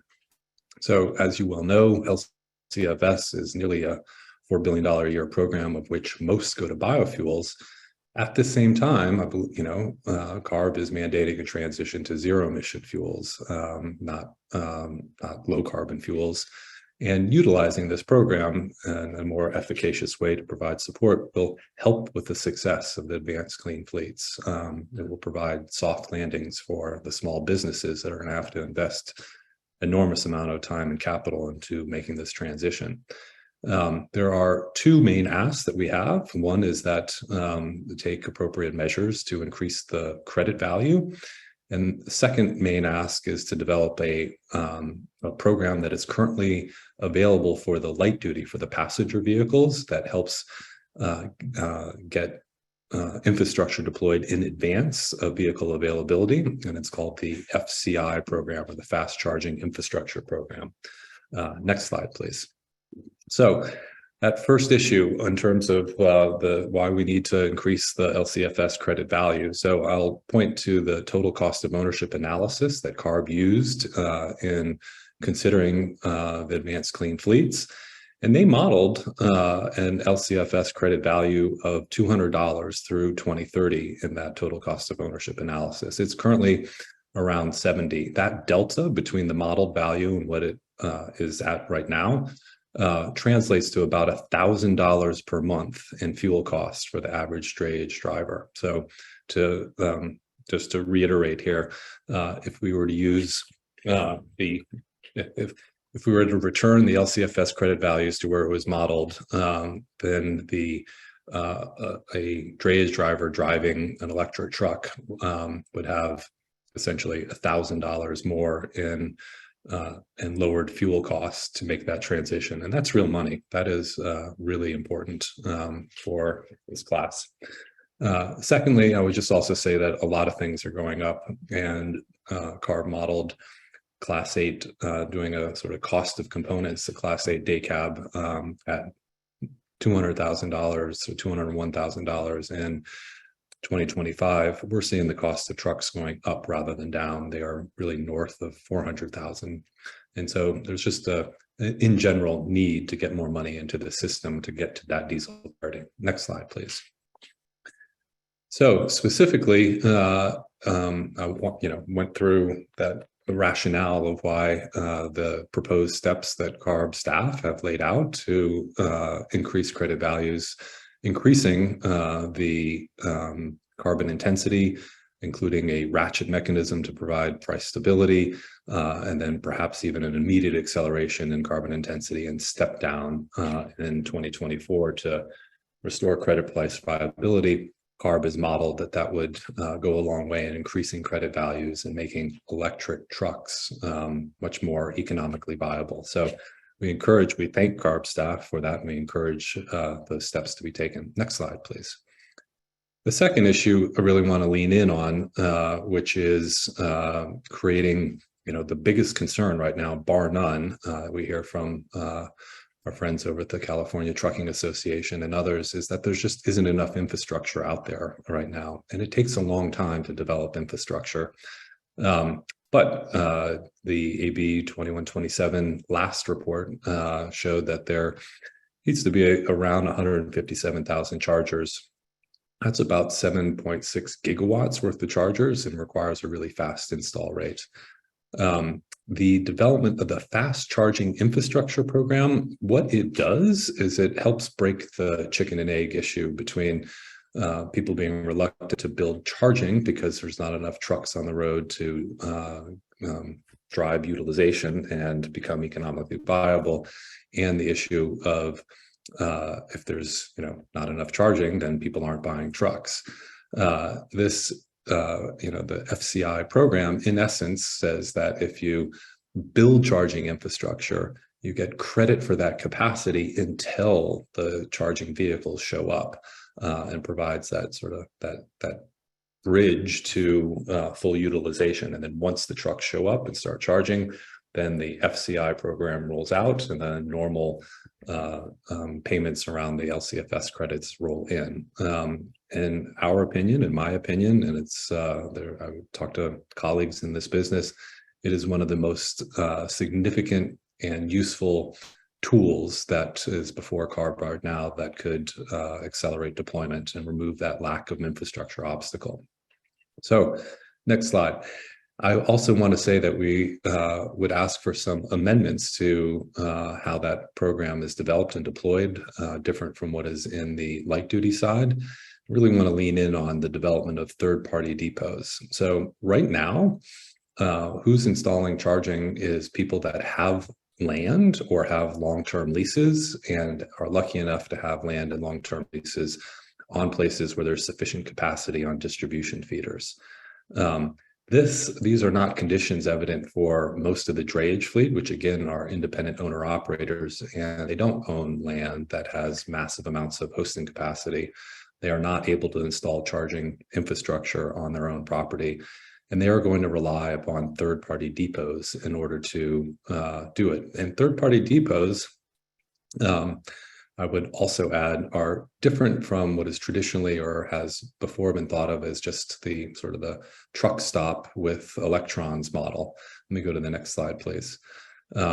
And this is because what truckers need from depots, why medium and heavy duty is quite different from passenger vehicles, is that if you're trying to build a freight business, you cannot show up at a place and just hope that there is a charger free. You cannot end your duty cycle and hope that you can find a parking spot with a charger and while you go to bed and rest up for your next shift. You need to have a guaranteed charging spot to leave your truck so that it can be charged up to be ready to go at the beginning of the next duty cycle. It needs to be secure. These trucks are over $400,000. So you need to be able to schedule mid-route top-offs. These are all conditions that you need to have if you're to be able to be of real functional use to people that are trying to run a freight business. And so this is why we're calling these third-party depots. It's a differentiation from like what you would traditionally see as a sort of a truck stop with electrons. Next slide, please. And so the main ask or the recommendation that we'd have is that you think of a third-party depot similar as community solar. If you're not able to put solar on your rooftop, you can have multiple entities that invest in a shared infrastructure of community solar and then take benefits from as well. And a third-party depot is a very similar analogous situation. It's not behind the fence. It's not at a certain fleet company's land. It is, you have a site that is open to at least 2 different fleet companies or multiple independent owner operators. And so that is a change from how public charging is thought of under light duty that we think is absolutely necessary in order to make this FCI program useful for the medium and heavy duty segment, which are businesses that are trying to run a freight business. Next slide, please. I think I already covered that one. Next slide, please. And so, we just believe that success is going to require a multitude of approaches, and that if you want to equitably serve the smaller entities, you really need to think about how, what are the charging configurations that they are going to need to be able to continue to run their businesses, and how do you provide that through your policy mechanisms so that you're not just funding those that have the largest resources and are able to install charging on their own site, but are also providing, in effect, similar resources, if not even more so, to those that are unable to build their own charging equipment on their own. Next slide, please. And that's it. That's the slide from the Long Beach Public Charging Depot. And I just want to thank everybody for their time and attention to this. And I'm always happy to answer questions from the EJAC committee or anyone else as far as that goes. Thank you so much.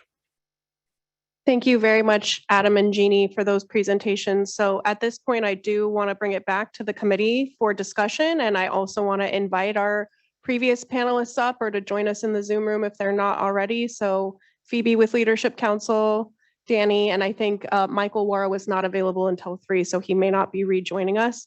Again, really want to appreciate the time that the panelists and the whole team working behind the scenes put on this. So we'll have 20 to 30 minutes for questions and discussion before we'll review the resolution and then take public comment. And I wanted to start us off by passing the mic to Carbon Markets Workgroup member Tom Helm to kick us off with the first question. Yeah, I'm much different to what a lot of people may think. Well, a lot of us care about smaller farms and smaller businesses in the valley. So I'm interested in finding out more about the dry manure management. It seems like a pretty good solution. I'm wondering how, I saw, like, for example, the compost bedding, that was something new to me, but also the use of compost in general. How is this dried manure useful to the farmers? How can it be utilized? Is it best? Have we found that it can be completely utilized on site? Is there possibility for mixing with other forms of compost to integrate it into that system? What are the benefits to the farmer and the farms, or even the workers, for that matter, of using these systems? Yeah, thanks so much. That's a great set of questions. Yes, so for more than the majority of the dairy producers who are composting their manure, they're using that compost in their own production, for the production of their own crops and forage for their operation. I know of a few who are interested in selling compost that comes with a set of regulations around that. And so it has to be of a particular quality, and et cetera. Compost is, of course, in high demand. Compost is a strategy that is being used on the other side when we're thinking about healthy soils as a way to build soil organic matter. And sequester more carbon, reduce greenhouse gas emissions associated with synthetic inputs. So compost is an alternative in cropping systems as well. So I think there are also important opportunities to bring some synergies across some of the climate smart agriculture efforts. But more work needs to be done to kind of bridge the gap between compost that's produced on dairies where they may have an excess, and those crop producers who are interested in using compost to help build their soil fertility and soil organic matter.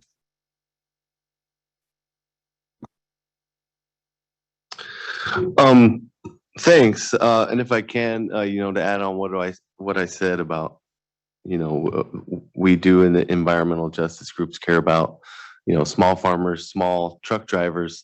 I often share a story about when VIP first started and we had a community center in Modesto. There was a community member that was homeless, and he used to come in every day when we would open to use computers to help find a job. And the job that he ended up getting was a truck driver. And he would talk to us about, some of the hardships he was having getting going in that industry. And we told him, we'll keep that in mind. We're going to keep you in mind when we advocate for these things. And all we ask is you keep in mind that there is pollution associated with your job. It does do a certain amount of harm to the community. And we want to find, something that could work for you and needing work, and something that also improves the health of the community. And I feel, the same way about dairies. I used to live next to a dairy in Hickman, if anybody's ever heard of that place. But something that I don't want to lose sight of, I know this has a lot to do with climate, but we're also talking about the localized pollution in these communities from dairies. And I just think it should be touched on every time we're talking about this subject. We all want to help climate change, but part of what I see our job is to where does that fit into also decreasing this localized pollution? So can we just, for everybody's refresher, go over, what comes from dairies and how it affects public health and why, this is important to us, not just for the sake of the climate, but for the sake of public health in these communities. Thank you, Tom. And I was going to just layer on that by asking, and I see Kevin Hamilton also has a comment or a question he wants to share after me. So Sarah E. and Phoebe from Leadership Council, if I could ask you all to speak a bit to the community level impacts. Those of us from the San Joaquin Valley are pretty familiar with large dairies. Many of us have stories of living next to them, having family members next to them. So for many of us, it's a very real lived experience. But for many people who don't live in the valley, they don't necessarily understand what a mega dairy is or what the impacts really are. And specifically, I was hoping you could speak to whether the dairy digesters at facilities that you've been to do anything to lessen the impacts to the people living nearby. I'm just jumping in really quickly to say that I'm going to kick that question to Sarai, who's hopefully on the Zoom. Yeah, Sarai with Leadership Council. Can everyone hear me well? Yes, we can. Okay. Yeah, so I work as a policy advocate in Merced County. So, one of those communities does entail Planada. And really what we see with programs like LCFS with the current structure, when it does incentivize these credits and these fundings to dairies, we kind of just see this ripple effect take place where dairy expansions are a continuous pattern. In Merced County, for example, we do see dairies, almost doubling in herd size. And that has direct impacts to the community. Folks in Planada, for example, are often confined to their homes with being so close in proximity to a dairy. Like, for example, Hillcrest Dairy is less than 2 miles away from the center of the town. Asthma, allergies, respiratory issues are consistently a burden within the community. And I think why folks really just want to see these state policies and these state programs be restructured to provide more regulations, not incentives, is because locally in a lot of these regions in the San Joaquin Valley, there's not that much local support, local regulation that's offered when dairies keep growing and expanding. And just kind of to give an example of that, I know folks in Planada have gone to their local board of supervisors, city council, just different departments within the county that have oversight to implement protections and regulations. And when they voiced these concerns, Board of Supervisors told them, well, to us, dairies are just are equivalent to the small of money. And so that's kind of just some backlash of what folks get when they try to get that local support, and really why the LCFS program should be restructured to not be providing as much credits. And then also just want to raise another point of, specifically in the community of Planada, there is an argument of well, the dairies there don't have a digester. But I do want to clarify, there is a biogas line pipeline project in Merced County, and we do see dairies within Merced County have digesters. And for the ones that don't, for example, in the Planada community, we do see these dairies ultimately undergo dairy expansions to set themselves up for that future development to connect to digesters. And the dairy owner himself in Planada has mentioned that the possibility of either connecting or having an on-site dairy digester is a possibility in the future. And then Phoebe, I'll kick it off to you as well in case I missed any points. Well, the only thing I'd add real quickly is, Catherine asked if communities are seeing or experiencing improvements in local air and water quality as a result of digesters. And Sarai and I were actually in Pixley yesterday, which is the site of one of the biggest digester clusters, definitely in the state, probably in the country. And they all kind of universally said that the digester hasn't improved any conditions and in fact has exacerbated odors and other impacts. Thank you. So bringing it back again to EJAC members and to our other panelists for questions and discussion. Kevin Hamilton, go ahead. Good afternoon, Kevin Hamilton, Central California Asthma Collaborative. I think we've handled a lot of questions on dairies, and we'll continue to have that discussion, and on the use of credits for methane generation period as part of the LCFS. I think it's important to remember that while dairies probably have the biggest chunk of it, it's spread quite widely amongst other types of combustion fuels. And the big question that we have to answer is, how long do we think combustion fuels themselves will be relevant? And should we keep investing money like this in any combustion fuels at this point? But moving back to the heavy duty trucks and truck conversation, a question for Adam. I watched that very closely. Family members and friends in this industry, both that I grew up and that I know now, many of them feel conflicted in this conversation. They understand very clearly about the emissions from their trucks. Most have updated their vehicles, including one of my neighbors became famous because I took a picture of his truck and it got used in a media thing, and he just got a new Freightliner 2017, and I was commenting to him how happy I was that he had that instead of that old piece of crap Peterbilt he had before. But what we are seeing is, number one, in these newer trucks, fortunately, the emissions have dramatically reduced thanks to CARB's rules, and seeing that spread across the country. But in the move to electric, we are also seeing these big truck companies are putting out electric trucks now, and they're about $100,000 more. I was just looking at the price of a Class 8 Peterbilt EV, and it's about $100,000 more right now for the comparable Class 8 that they offer. And the incentives that are both federally available and available in California more than offset those differences. But the thing that I'm most excited about is seeing these relationships happening between Pilot and Jet Flyer and others. Love's my personal favorite truck stop across the country that started almost 5 years ago now with Electrify America and others. And I can stop at Jacktone Road down here on the 99 and see a bank of Chargers that there are medium duty trucks and some Class 8s pulled up and using while I'm there. So what role do you see? You talked about this redesigning of the truck stop. And again, there's a big one on the way down the 99 that's already been redesigned and could match that picture you showed. But also at the existing truck stops and truck stop owners, a lot of these businesses are the core business for their small communities.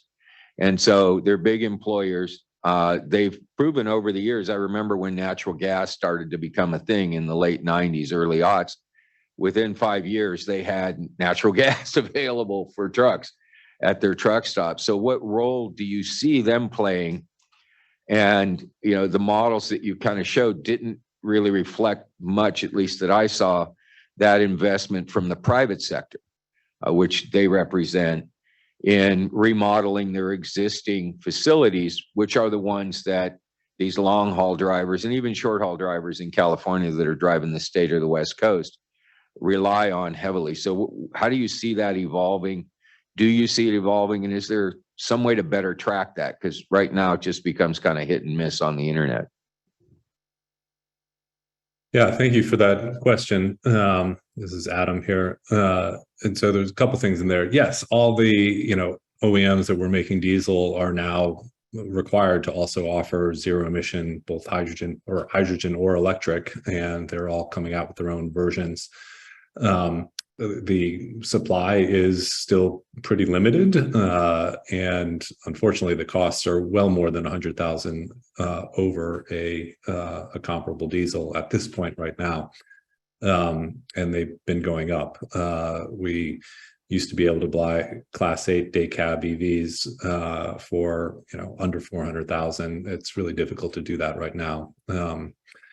I guess, compressed for time, and my point wasn't that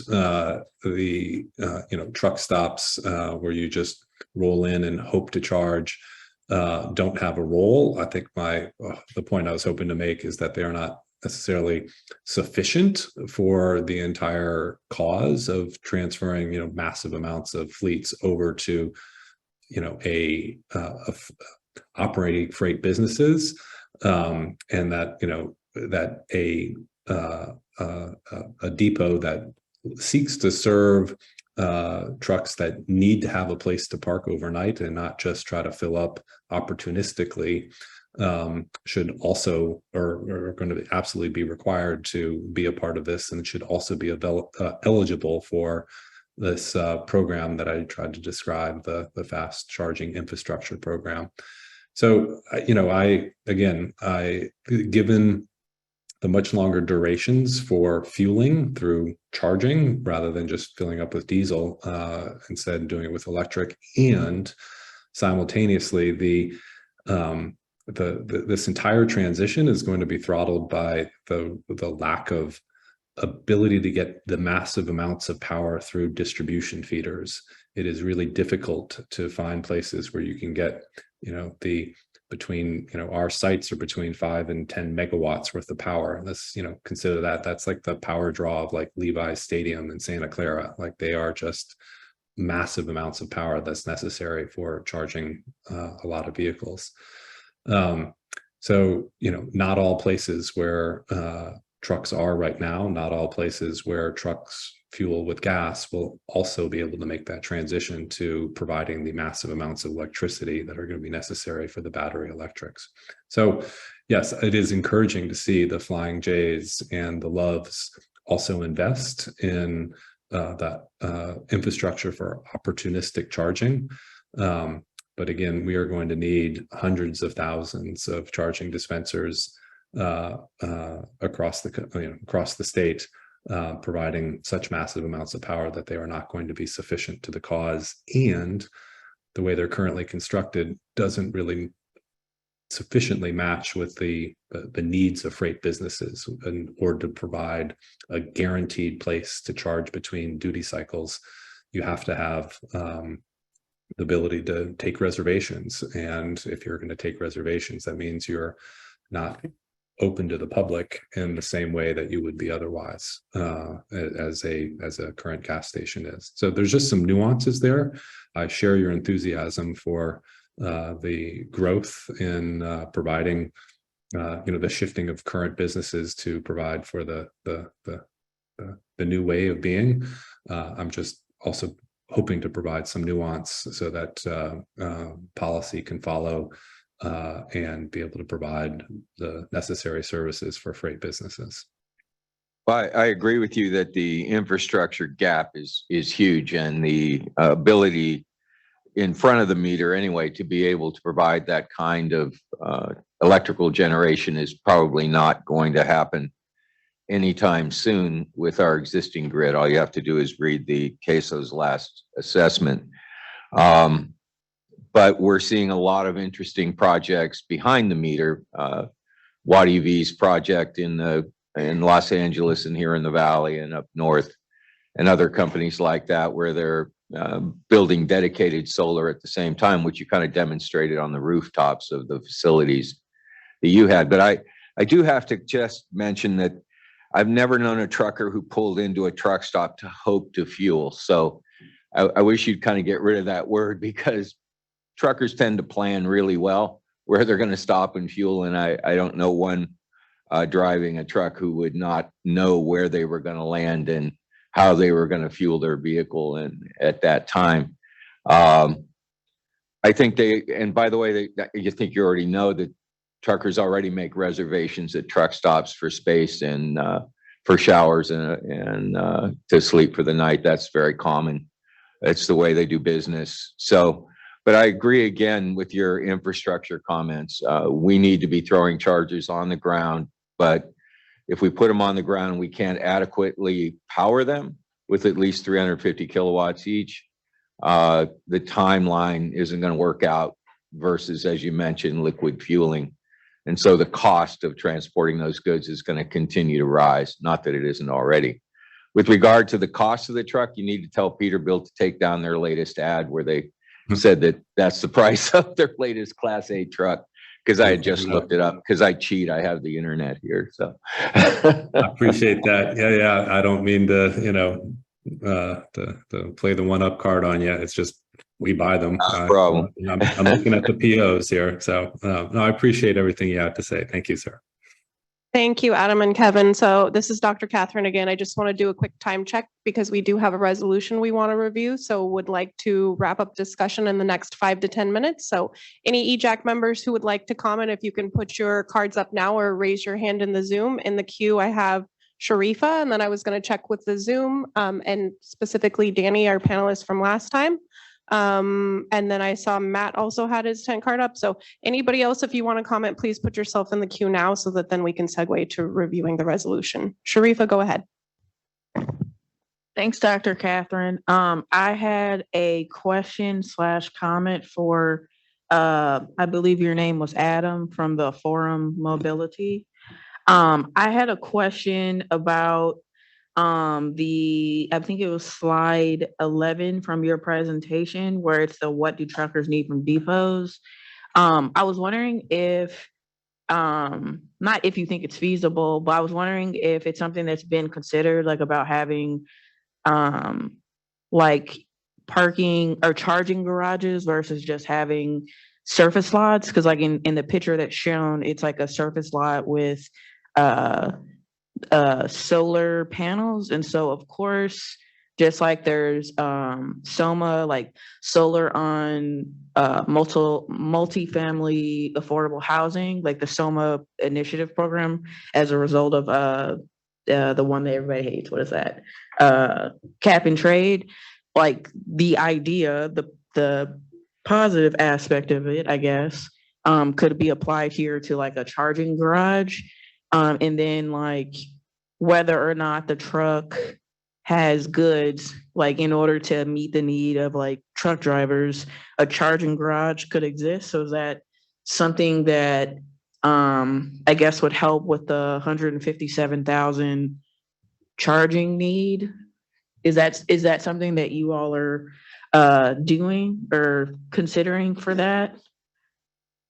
Sure. Thank you for the question here. Let me just, I think, respond to a couple of parts of this.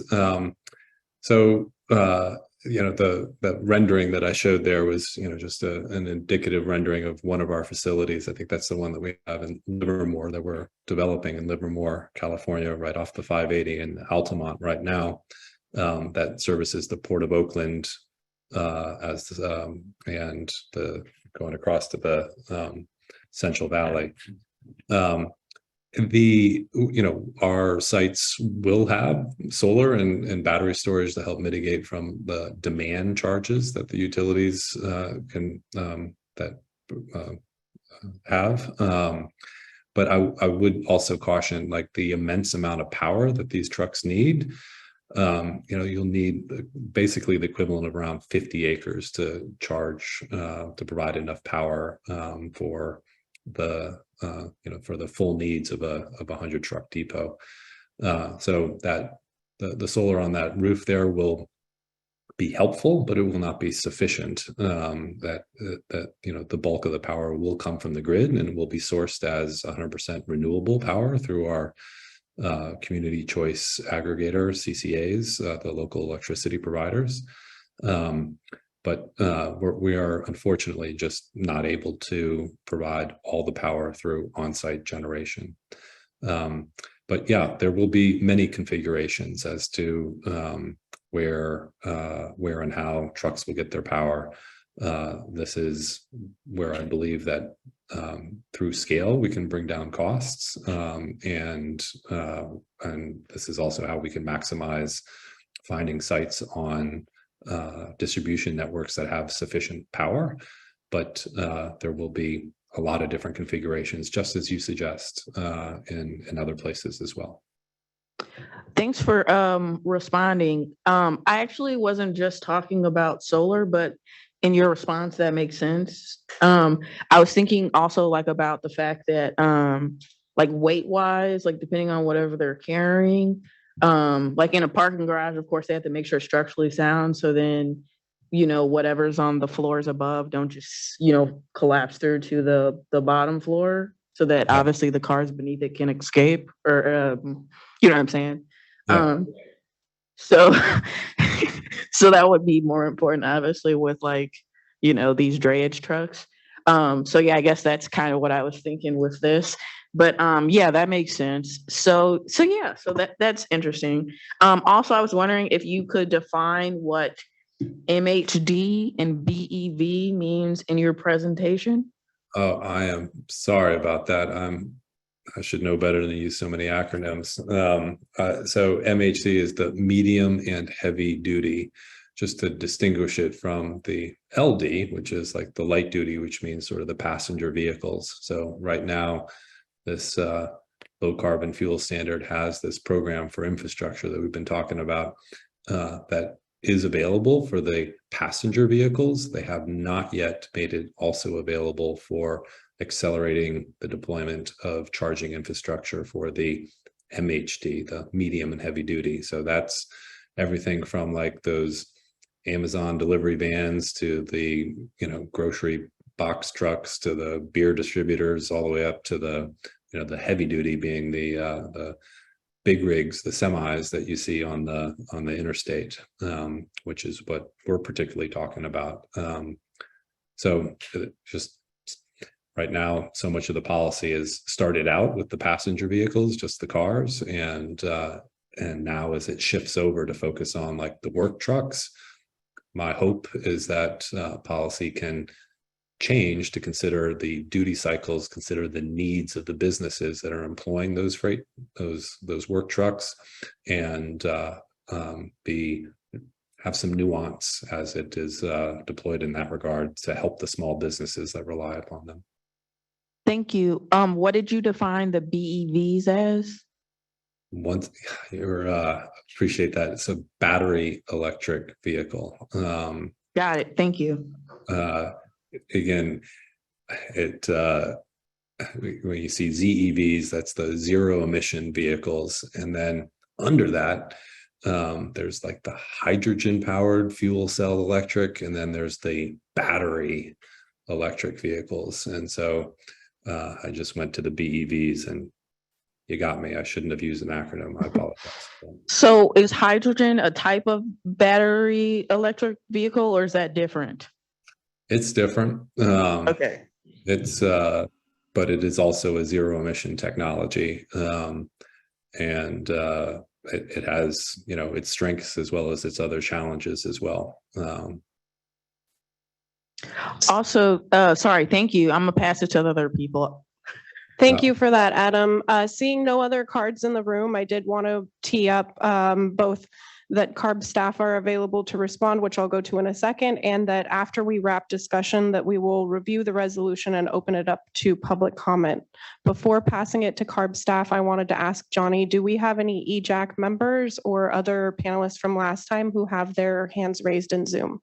No, we don't. Okay, great. So at this point, I would like to hand it to Matt Botil with the Industrial Strategies Division of CARB.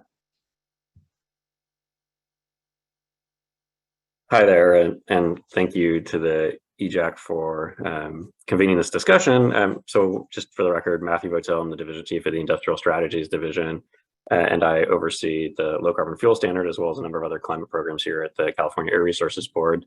Also have staff on the line, and Cheryl Lefkowski, who's the branch chief of the low carbon fuel standard program, listening in and taking in some of this feedback. So I want to reflect on a couple of things, and one, just, you know, acknowledge the fact that the LCFS has been a successful policy in helping to advance our greenhouse gas reductions in the transportation sector. And with that, over the past decade has come some really significant transition away from fossil fuels and from the combustion of fossil fuels. And I heard a couple of comments and from Kevin in particular too, and from others about the impacts of poor air quality on communities in the Central Valley, and those impacts coming directly from the combustion of particularly fossil fuels and also the production of fossil fuels in the Central Valley, and what we've been able to see through the LCFS as it's gotten successively more stringent is a really rapid transition away from those fossil fuels. And so when we adopted the scoping plan late last year, we called the need for a continued progress to march towards carbon neutrality with continued reductions needed in the transportation sector and the need for really accelerated deployment of zero emission vehicle technology, particularly in the medium and heavy duty space. And so I really appreciate the remarks that folks have been giving, particularly Adam, on the need for infrastructure deployment. We see a really big opportunity with this upcoming LCFS update to both make the program more stringent and support those ZEV deployment goals, as well as the infrastructure needed to help fuel those vehicles, particularly on the medium and heavy duty side. And to Kevin's point as well, the types of infrastructure that's happening in the valley to support charging both on the light duty side and on the medium heavy duty side really needs to expand. And we think the LCFS is a really vital policy to help on that side. And with it, the associated combustion reductions that will help on providing real clear air quality benefits to California.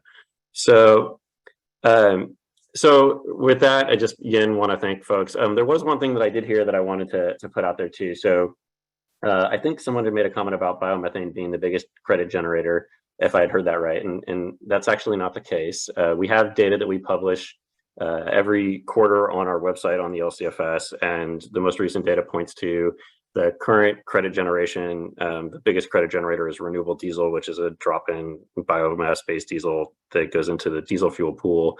And that with that, it also produces particulate matter and NOx reductions.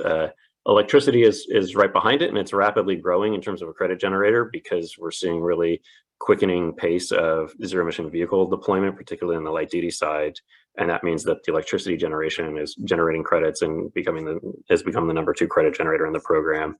And with biomethane, it has increased in recent years, but we have also seen the almost full saturation of CNG with biomethane in the transportation sector. And so the ability for biomethane to continue to expand in the transportation sector may be limited by the amount of vehicles that are actually using that fuel going forward. So just wanted to flag a couple of pieces that I heard, and happy to answer questions on the program if the committee has them. Thank you, Matt and Cheryl, both for those comments and for attending today and making yourselves available offline to meet with us. Really appreciate that. So again, want to bring it back to the committee for comments or questions related to that. And I understand that Ray on the Zoom has his hand raised. So we'll go to Ray and take any final comments or questions before we pull up and review the proposed resolution. Thank you all for the information. It's a lot of good information. And I was just thinking, I wonder what CalISO and, just the operator and just the whole system is working on and thinking about, because if the load is too huge and the capacity isn't there, then it's kind of like, all right, well, what comes first, And I don't know, it's just, something in the back of my mind that probably would be good to get the take of somebody from the California Energy Commission, CPUC, or CalISO. I'd like to know where all of that is at, and to ensure that all of these grand developments for clean energy will be possible, to make sure that that's the case. But thank you. Thank you, Ray. I think we can definitely put a pin in that for future discussion and/or panelists on that topic. Anybody else on Zoom or in the room from EJAC or former panelists? Oh, go ahead, Matt Botil. Yeah, no, I wanted to respond real quickly to Ray's comments, and I think that's a really great comment. So the multi-agency process through CEC, the PUC, and CARB also just recently kicked off an update to the SB 100 work, which is about the long-term planning for infrastructure and generation needs associated with the electricity sector. And I believe we've shared some information with the EJAC about that process. It's important for long-range planning capacity build out. And if not, I can get that information to Ashley so that you can also potentially plug into that process that's going on. Thank you, Matt. So last call for raised tent cards or hands. And as we tee that up, in a minute, we'll be looking at the resolution and just want to, again, preview for folks. We will review the resolution, but we won't necessarily edit it or take a vote on it because we want to get to public comment first. I see Matt Holmes in the room has his hand up. So Matt, go ahead. Yeah, thanks. Just a quick question for Matt about, the incentives that we're putting out here. We heard from Adam earlier how his investors have a threshold of infrastructure that they need before they'll take the leap and invest. And so I understand that the state has to be the lender of last resort to, initiate some of these infrastructure build outs. But Adam's investors are absolutely going to capitalize their profits once the infrastructure is in place.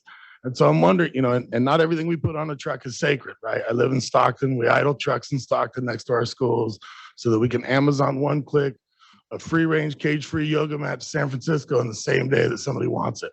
And so I'm wondering, has there ever been a discussion about, clawbacks from these industries once they're established?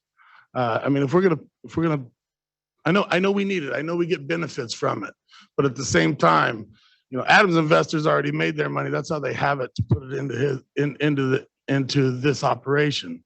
And we know where the banks got their coin, and they got it from causing this climate crisis. And so we're just going to build a bridge for them. But every time I talk about building a bridge for communities that have been overburdened, I run into funny cost benefit analysis. So I'm just surprised we never talked about getting some of the money back from people once they arrive and once they're profitable. Has it ever come up? So Totally lonely. Okay. Happy to at least take a shot at that one. So under the structure of the low carbon fuel standard, under the program, we set these carbon intensity benchmarks that decline over time. And so what that means, and for somebody like Adam's company that generates LCFS credits, they generate credits based on the differential between what we say is the benchmark and what their carbon intensity of their particular fuel is that they are providing into the transportation fuel pool. As the program gets more stringent over time, you generate fewer and fewer credits. So by design, it's set up to allow us to hit our greenhouse gas targets, to support hitting our greenhouse gas targets, but it also is set up to decline credit generation over time as those targets get more stringent. What's important, at least in the conversations that we have with investors and companies that are looking to participate in the LCFS, is that they have some long-term signals with what those declining carbon intensity benchmarks will be, so that they can, then go out into the market and generate private capital investment to invest in infrastructure like medium and heavy duty charging, knowing that they have this timeline, be it 5, 10, or 15 years of payback that they can provide based on credit generation, even if that credit generation opportunity declines over time as the program gets more stringent. So it is kind of just generally baked into the DNA of the program, but happy to clarify anything that you have on that piece. I get it that it tapers down. I just I think in the absence of credits, that just means that a business is covering its costs, right? And that they're paying for their own costs.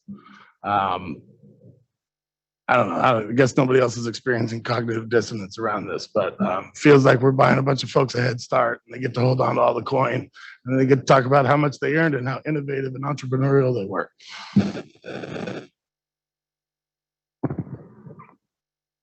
All right. So if there are no other comments or questions from committee members and previous panelists, then again, I want to, oh, okay, sorry.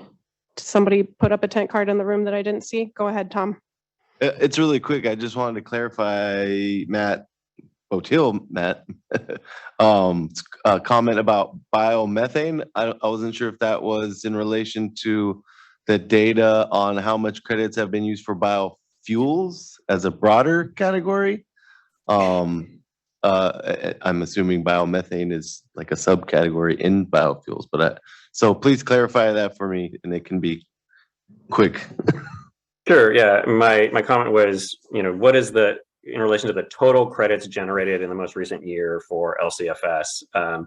Certainly in earlier years, there was a different mix of credits being generated across, the biofuels versus electricity than there are more recently. But this is reflecting broader trends that we're starting to see in the vehicle market now, where you're seeing increasing numbers of battery electric vehicles and, and some hydrogen fuel cell vehicles driving around, and those are generating credits. And so that is increasing. So my comments were about the current mix of credit generation across both biofuels and non-biofuels like electricity and hydrogen.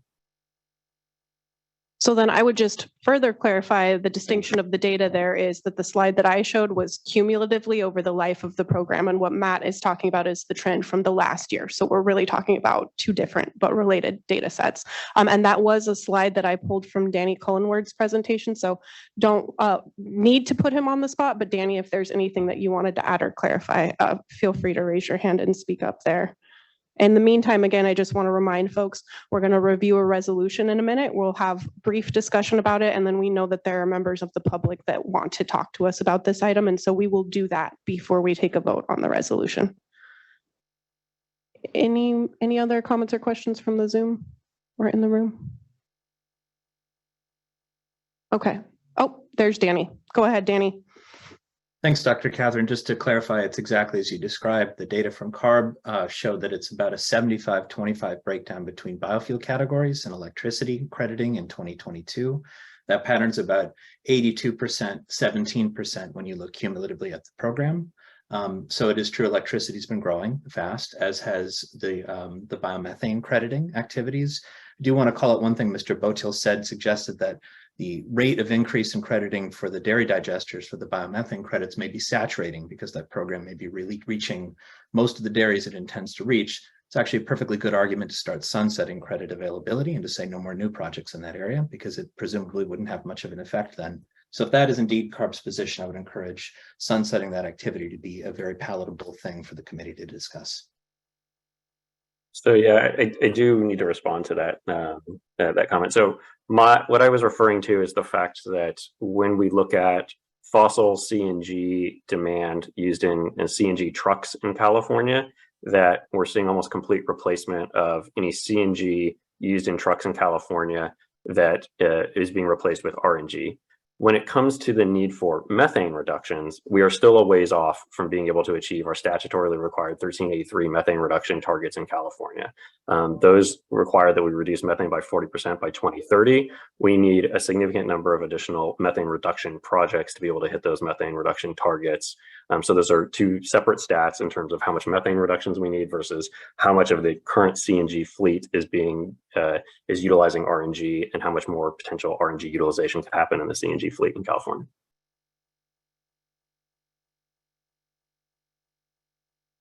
Thank you for that additional information. And I would just add, in terms of the impact of dairy digesters, I was surprised to learn this morning that the scoping plan makes an assumption that we'll need 380 more digesters to meet our goals. So again, I think that this is a topic definitely that warrants ongoing discussion.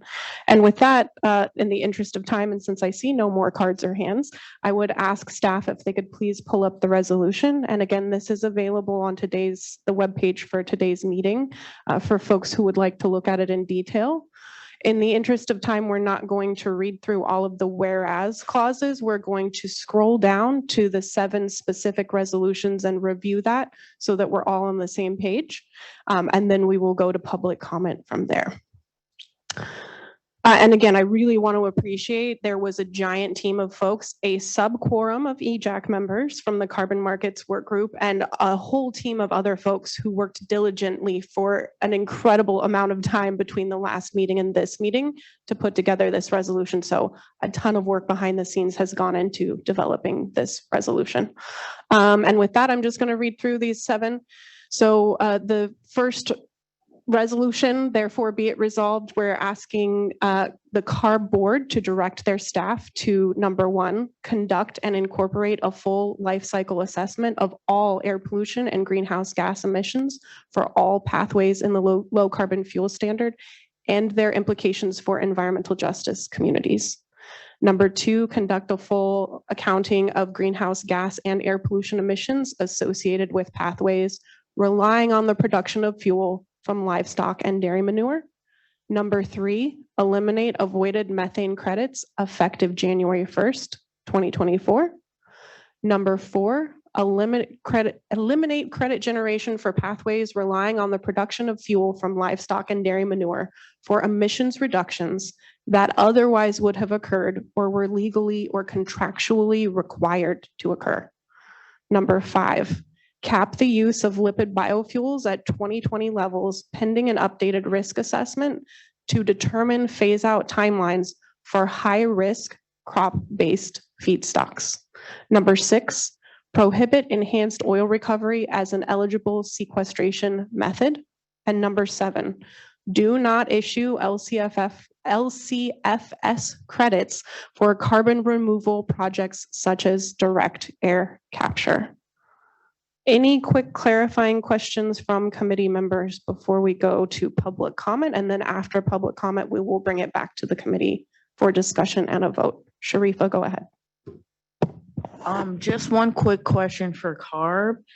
It's actually about number 1. It's about, I remember when you and Martha Dino were starting and you were saying that for the life cycle one, you've proposed this multiple times.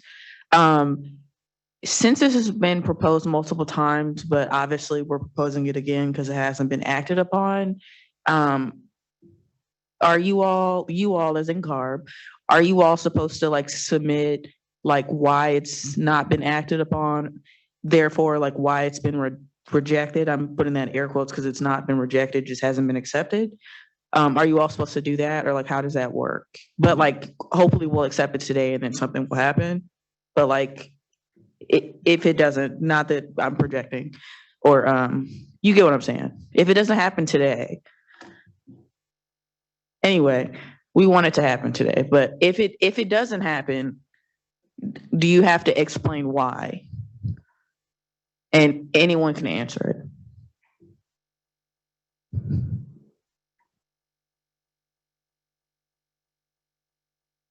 it.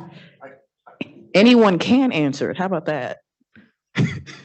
So I think it's a question for CARB staff. I'm not sure if they're prepared to answer that right now, or if maybe we want to come back to that question to start off our discussion. And at this point, go to public comment so that folks have an opportunity to look at the 7 proposed items in the resolution and come back with any other comments or questions. So just a friendly reminder for folks, we know that this is an important item and we want to hear from the public. We are going to ask folks to limit their comments to 2 minutes. So in the room, you're asked to raise your hand if you would like to speak, and on the Zoom also, please raise your hand so we can get you in the queue and have a good idea of how many people we have to speak. And with that, I'll pass it back to CARB staff to facilitate the public comment. Thank you. Great. Thank you, Dr. Catherine. So we have one public comment right here in the House. Please limit it to 2 minutes. Please state your name and affiliation. Eric McAfee. I grew up in Raisin City, went to Kerman High School just west of Fresno, graduated from Merced High School, graduated from Fresno State, and I live in the Central Valley. It appears to me that somebody forgot what environmental justice was when they were writing these 7. They started by trying to make sure that dairies, of which we have about 1,000 of them with about 1.7 million dairy cows in California, are assured for the next 100 years of emitting the same amount of methane as they currently emit, because we are canceling eliminating avoided methane credits. That's number 3. We're eliminating credit generation pathways from dairy manure. That's number 4. We're capping liquid biofuels at 2020. So we're guaranteeing we're going to use more petroleum, which we've already discussed is very, very damaging to the environment and disadvantaged communities. That's number 5. We're doing a really good job making sure that we do not improve the air quality in disadvantaged communities. And I would say that's my community. My friends are Hispanics, et cetera. And I went about the business of actually trying to improve the air quality in California. I founded Pacific Ethanol, built 8 ethanol plants. I'm currently the largest ethanol producer in California. I am investing $400 million, have built 40-mile pipeline, signed 37 dairies, built 7 digesters, and currently one of the largest capturers of methane in the world. I'm spending $500 million at the 125-acre riverbank site that I bought from the U.S. Army to make sustainable aviation fuel. And what these 7 things indicate to me is we have a Napoleonic complex going here in which we're telling poor people that are my neighbors in the Central Valley that they can eat cake. They can breathe the methane that comes off of dairy digesters because we're not going to do anything to cover them up. They can breathe the particulates from diesel engines because we're not going to do anything to change them. And since ethanol is limited to 10% in California, for the last 10 years since I met with CARB in this building, and they told me, we don't need any more biofuels. We're going to be driving just electric vehicles. We don't need to stop mandating 90% petroleum. Sorry, not to interrupt you. continuing Could that as you well. just kind of wrap it up a little bit? Thank you. Absolutely. I see a complete lack of data here. If you're going to look at your responsibility as calculating the future of disadvantaged communities in California, please use math. This is emotion with no data at all. Think practically. If you don't cover up a digester, and I was standing on one yesterday, you are not going to reduce methane emissions that are not going to improve disadvantaged communities. If you do not replace petroleum gasoline with ethanol, you're not going to remove the emissions that are currently happening in California. Don't be a stooge for a bunch of people with agendas that are throwing 7 items at you. At least just throw out this whole number 3, number 4, number 5. It's a joke. And I apologize that you're being used as a tool to take this to CARB. I was online with Matt Botel. He knows that we absolutely have to use this methane to replace diesel. Don't be the tool that forces us to have methane go up into the atmosphere and be breathed by our disadvantaged communities. Thank you. Thanks for your comment. Please introduce yourself, state your name and affiliation. Okay. And please limit it to 2 minutes. 2 because We minutes. have a lot of comments to go through. Absolutely. Appreciate it. Yeah, hi, good afternoon, everyone. My name is Ryan Kenny with Clean Energy. My company is the nation's largest provider of renewable natural gas transportation fuel. And I have just 2 quick points I'd like to make to the Environmental Justice Advisory Committee. The first one of which is the LCFS is indeed a success. And renewable natural gas, RNG, is a big reason why. The LCFS is resulting in the decarbonization of the transportation sector, reductions in methane emissions, reductions in diesel, which is also reductions in NOx and particulate matter. And my company, Clean Energy, is part of the solution. We want to continue to be part of the solution as well. We have over 200 stations alone in California. And I fear that many of us in the industry would actually be looking at fossil natural gas if it wasn't for the LCFS driving the credit generation and driving the adoption of RNG to displace diesel in California. Our industry is actually contributing to carbon neutrality, greenhouse gas emission, methane, and clean air goals in California. It's making a difference. And one thing I think that's missing from the conversation today is more of the near-term discussion to climate and air quality goals. As we await the electrification of the heavy duty sector, which is not going to be for quite some time, up to maybe 20 years, up until 2042, we need to look at and not forego these air quality benefits from RNG displacing diesel as we get to those 100% goals. In my last 30 seconds, I do want to make my second point, which is on process. Myself and several others from our industry have asked a few times to have equal time in presentations, and we have not been accepted. And I think there's a lot of information that could be valuable as we have this discussion. And we ask that maybe that you continue to evaluate this process. I know we're looking at adopting this resolution today, but there is time until this gets considered by CARB officially, probably early next year. So there's a lot of facts to be considered, a back and forth discussion, and we just haven't had a chance. I saw 2 slides today up there with my company's name on it. I was not invited to respond to those slides. So please consider an open dialogue, an inclusive process, and invite industry to the conversation as well. Thank you. Great. Thank you very much. Yeah, so we're going to toggle back and forth. Michael, you'll be after we take some online. So we're going to go to the Zoom, and Beverly, can you please unmute yourself and provide comment? Hi, I agree. More time is needed. I've spent 2 hours and 40 minutes listening to you, and 2 minutes is simply not enough time. I have information and not opinions. My name is Beverly Deschaux. I'm with the Electric Vehicle Association. We are a national organization with 100 chapters, all volunteers. We have no agenda except the environment. Switching to electric. Oh, first, shout out to the drayage company trying to electrify for the advanced clean fleets. The ports of Oakland and Long Beach have the worst effect on their neighbors. So switching to EVs, you will immediately reduce your emissions, even plugged into the dirtiest of grids, by 50%. Plugged into cleaner grids, less. Our CCAs, including the Central Coast one, which I am a part of, has a goal of 60% renewables by 2025, 100% renewables by 2030. We will be driving our vehicles plugged into the grid on sunshine and wind. And California exports a great deal of solar energy during the day because it's making more than the grid needs. So when a vehicle charges during the day, it's using energy that would have been exported to another state. So until we even utilize that, there's not a whole lot of need. We're not looking at having solar at the site of where the charging station is. That makes no sense. That's why we have a grid.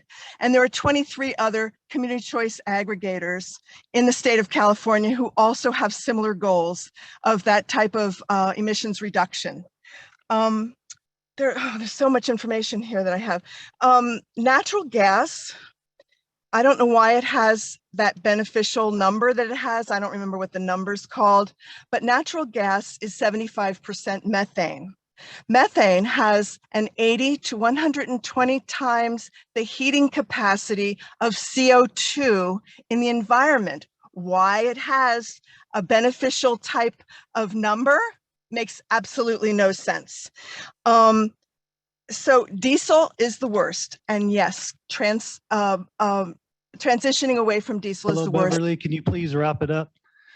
You could also submit us written comments as well if folks feel like they don't have enough time. That's always an option as well. Yeah. Okay. I don't even remember where I was, but one thing is that the landfill in Marina, California on the Central Coast has been running its entire operation from landfill gas that it uses to run its generators, and even supplying 10% of the energy to the water district next door. So that's a valuable use of the emissions that would normally be just emitting from the landfill, the methane normally. So, and when it burns, when they use it for that, it causes the methane to go from 80 to 120 times to 1 unit of CO2, which has a longer life. There's a whole lot to be said about all of this. Thank you for your time. I appreciate it. Thank you, Beverly. Mm-hmm. So next, we're going to do one more Zoom commenter, then we're going to toggle back to the in-person comments. So let's go to Ugone. If you could unmute yourself. Hi, can you hear me? It's actually Laura Ringer. I'm signed in on a colleague's account, so apologies. But okay. Laura Ringer from CALI-TC, the California Electric Transportation Coalition. And I wanted to first thank the EJAC for providing this space for discussion today.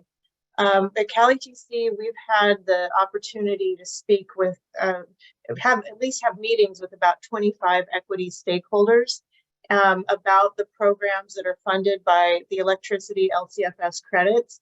And we wanted to thank those of you that have provided your feedback to us already. And for anyone who hasn't, but who would like to get in touch and meet with us, my email is Laura, Laura, @calitc.com. So far, based on the input that we've received, we developed a proposal to improve the funding, or improve the spending. And this proposal would triple the amount of the LCFS money that the utilities spend on equity programs in communities.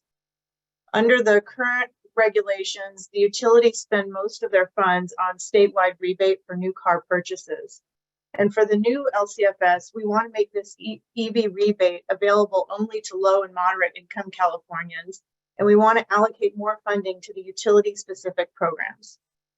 Expanding the utility-specific allocation will provide more funding for medium and heavy-duty vehicles and charging infrastructure. It'll also provide funding for upgrades to the grid to support electrification in equity communities and other equity programs.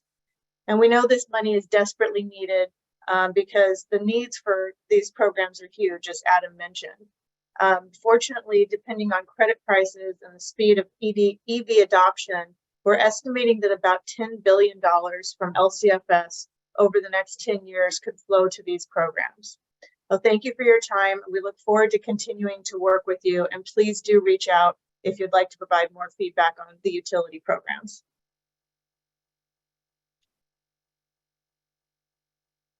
Thank you for your comment. Great. Now we're going to go to next in the room.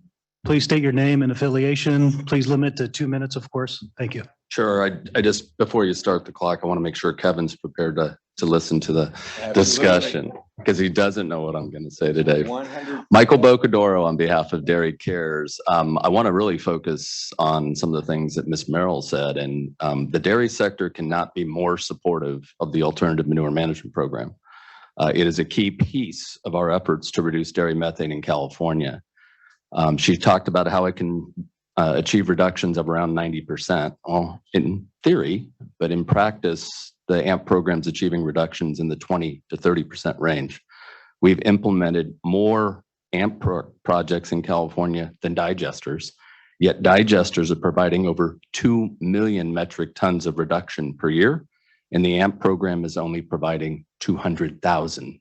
So the digesters are 10 times more effective in practice than the AMP projects we're implementing. Not arguing against AMP. We need both. And the industry recently led an effort to bring in $85 million from USDA to build even more AMP projects here in California. And the beauty of those programs is they will not only address methane, but some of the water quality impacts associated with dairies in the San Joaquin Valley. So we're very happy to be fully supportive of AMP, but AMP alone cannot get us to the 40% reduction. This is the point Mr. Botil was making. We need tools, and the most effective tool to reducing dairy methane is dairy digesters. It's proven. Other states are envious of what we've achieved here in California.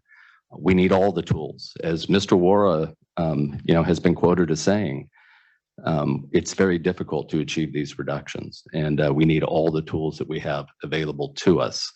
So, we are very concerned about some of the recommendations, and I share, the comments by Ryan earlier. I have asked for a few moments of time from this committee to do a presentation on multiple occasions. I've written informally, as Ryan has, and we've been denied the opportunity to provide presentations. We think we can share a lot. I know a lot about working with the dairy industry. I've been doing it for 21 years, and I've led the dairy methane reduction efforts in California. We're very proud of it, but we're not given an opportunity to fix some of the misperceptions about what can and can't be achieved with the tools that we have available. So thank you very much. Great, thank you. Next in-person commenter, please state your name and affiliation. Good afternoon. My name is Nicole Rice, and I'm the president of the California Renewable Transportation Alliance. And I'm here today just to add my voice to some of the comments that have been made by some of the previous speakers. First of all, I want to say that we are a trade association that's made up of OEMs, utilities, fuel producers, fuel users, and fleets. And we are all focused primarily and singularly on finding cost-effective and viable and feasible solutions to California's climate crisis, as well as to the air pollution problem that we have in this state, and frankly, around the world. I raise those 2 points because our organization as well has made repeated requests to come before EJAC and speak with you about the technologies that we promote. all renewable fuels in general, not just renewable natural gas, but also looking at hydrogen and also how renewable natural gas can be a feedstock for electricity and hydrogen. So helping those two innovative but evolving technologies mature in this market. My member companies are in all of those technologies, the technologies that we're currently using today and the ones that we all hope to deploy in the future, which is why we think we have some valuable information to add to the conversation that EJAC is having.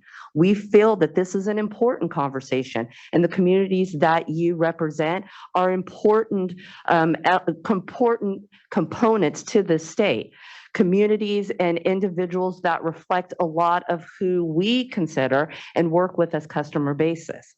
So we hope that we have an opportunity to come and bring more conversation to this discussion. We learned this in basic debate class, that we don't need to agree, but we should bring all of the voices to the table so that we can debate them. And then when good public policy is made, that usually is the result of bringing all good information and data to the table to be able to make an informed decision. Thank you for today. Great, thank you for your comment. So we're going to go one more in-person comment. We have two others, but we're going to be respectful of the people online. So we're going to go one in person and then do a couple online and then come over again to in person. Thank you. Thank you. My name is Sean Trombley. I represent the American Biogas Council. I want to echo a lot of the comments that have come before me already. The U.S. American Biogas Council is the voice of the U.S. biogas industry, dedicated to maximizing carbon reduction and economic growth using biogas systems. We represent more than 370 companies across the country and biogas supply chain and are leading the way to a better future by maximizing all the positive environmental and economic impacts biogas systems offer when they're used to recycle organic material into renewable energy and soil products. Biogas systems protect our air, water, and soil by recycling organic material like food and waste manure into renewable energy and soil products, and are at their heart a biological means to capture methane that would otherwise be emitted into the atmosphere for use as a renewable future. I want to emphasize the effort to reduce methane. We stand by, we are dedicated to reducing our greenhouse impact. Eliminate with sections 3, 4, and 5, as pointed out here, would take us backwards. The LCFS has been one of the most powerful tools to tackle climate change in the state and country. The LCFS has been eligible for producers and biogas transporters across the country to participate through book and claim. We have submitted numerous comments to CARB arguing that this should be expanded or at least kept in place. This would be a step backwards, and we have submitted that comment earlier this year, and we will continue to argue before CARB that this should be maintained and kept in place. As far as avoided methane credits, this is an incentive-based approach and is exactly what we need to continue to reduce our carbon footprint. In California, many of our members who are dairy producers, work on farms, feedlots, transporters. These are members of the community too, and they are committed to reducing particulate matter pollution and all forms of pollution as well. And we stand by ready to work with you to do so. We are happy to work with you any step of the way, provide additional research, and present to you as well. So thank you for this opportunity, and we look forward to working with you. Thank you for your comment. So Martha Dina would like to make a quick comment. Yeah, just a quick comment. This is exactly why we have been asking the California Air Resources Board since 2006 to conduct a full life cycle assessment and a full health impact assessment of all the fuels, because then we would actually have data, both benefits and burdens.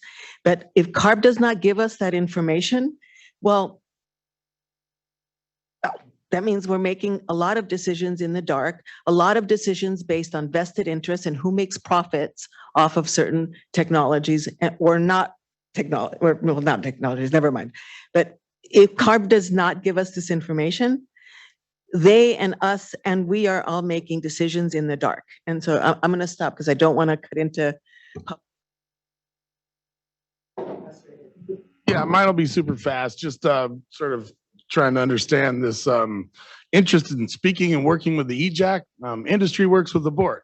EJAC had to be designed to address historic inequalities as a radical inclusion process for communities that died too early. So if you can afford a consultant, you can afford a liaison, you can afford a lobbyist, this isn't your venue. We had to carve this out and set it aside because the richest region in all human history, it's got the most poverty. That's why I'm here, by the way, is I don't have a lobbyist. So I guess I'm the one you got to listen to. I'm the guy that's employing you people. Hey, I know you're entitled at your spot, but not I know here. that, but the guys. This isn't your spot, bud. Everyone, please, I just want to ask for us all to just speak one at a time and to respect our meeting agreement. I would just encourage industry advocates to do what has been very successful for a very long time and continue to innovate the decision-making of the governing board.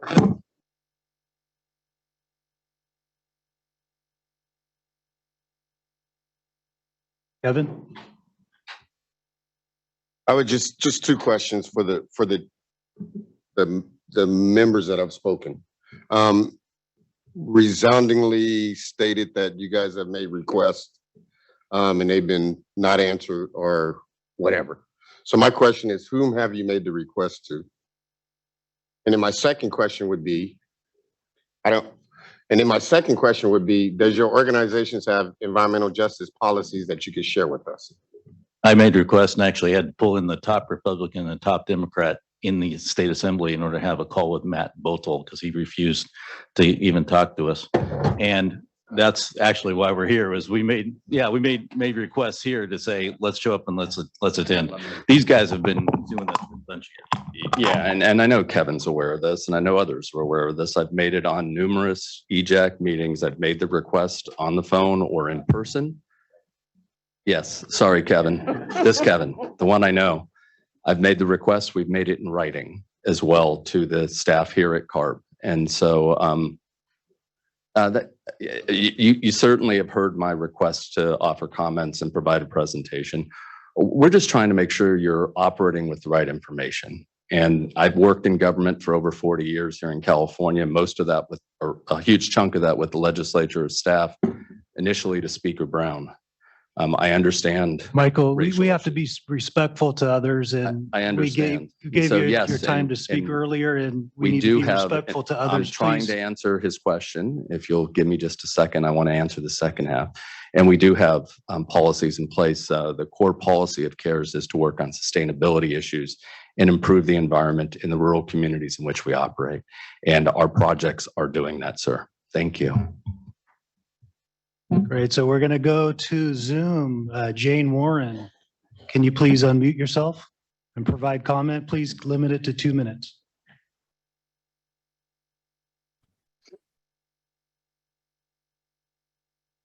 Okay, Jan Warren, I'm with the Interfaith Climate Action Network of Contra Costa County. I support these 7 recommendations. I in particular just want to comment on the dairy digesters that because of these, I'm not saying they haven't done something good, but they have majorly impacted the communities. They've been just continued to be allowed to grow to an excessive amount and continue to make the odors and so forth just difficult for people to even enjoy the backyards that they live in. So to suggest 380 more digesters, is ridiculous. We need to be moving to electrification and moving some of this funding over to that area. I also just want to thank you for adding numbers 6 and 7. I live in Contra Costa County with refineries, and now we have these projects, these carbon capture projects, some of which they want to do a pipeline under from Richmond under the bay over to this is a Montezuma project, and we've got the Biotech Stockton Hydrogen Project. We've got another one out in Antioch, Pittsburgh. These things are popping up all over the country. I mean, all over the state. When the scoping plan said we were going to go easy on these and we were going to let them prove their viability because it's difficult to scale them and so forth. And now that we have this Fed money, it's doing kind of like the LCFS. It just doesn't, it creates the effect you want. You get money from the people who want to work in those areas, and it's not necessarily equal for the community. Thank you. Thank you, Jan.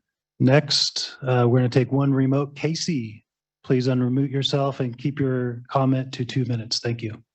Thank you very much. Good afternoon. My name is Casey Coward. I'm with SEIU United Service Workers West. We're a labor union that represents about 50,000 service workers across the state. Our members are janitors, security guards, airport workers, workers in low-wage industries, industries that are disproportionately Black and brown, female, full of first or second generation immigrants. I say all this here because our members and their communities are the ones on the front lines of the inequitable consequences of climate change and air pollution.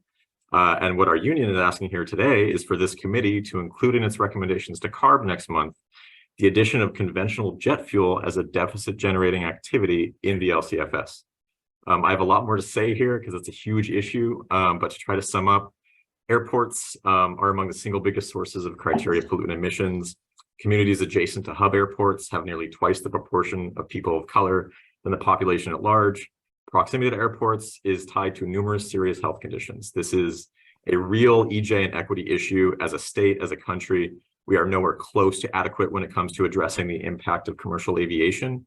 One major example of that is something we can fix in the current rulemaking. Conventional jet fuel is exempt from the program's carbon intensity standards. Sustainable aviation fuel is a credit generating activity, but conventional fossil jet fuels do not produce deficits. SAF represents only about 0.1% of jet fuel used by airlines, and it's between 2 to 8 times the cost of conventional jet fuel. We're not going to close the gap through subsidies alone. This is already a crisis. It's only going to get worse. International aviation is projected to grow between 300 to 700% by 2050. SAF is not going to offset that growth if we don't also address the polluting fuels that are in fact still being directly subsidized by the state. CARB has already been exploring language on bringing some jet fuel into the LCFS. We think this is a great first step towards decarbonizing the sector, reducing its impact on vulnerable communities. We're really hoping this can be recognized as the EJ issue it is, and that this committee can help California take a leading role here. If we're considering missed opportunities, this is a potentially very massive one. If I could take just a few more seconds, we're only one of many groups that are in support of this. If the committee would be interested in some of the legal or technical expertise on this issue, we'd be more than happy to facilitate it, even with a short timeline. So thanks for your time.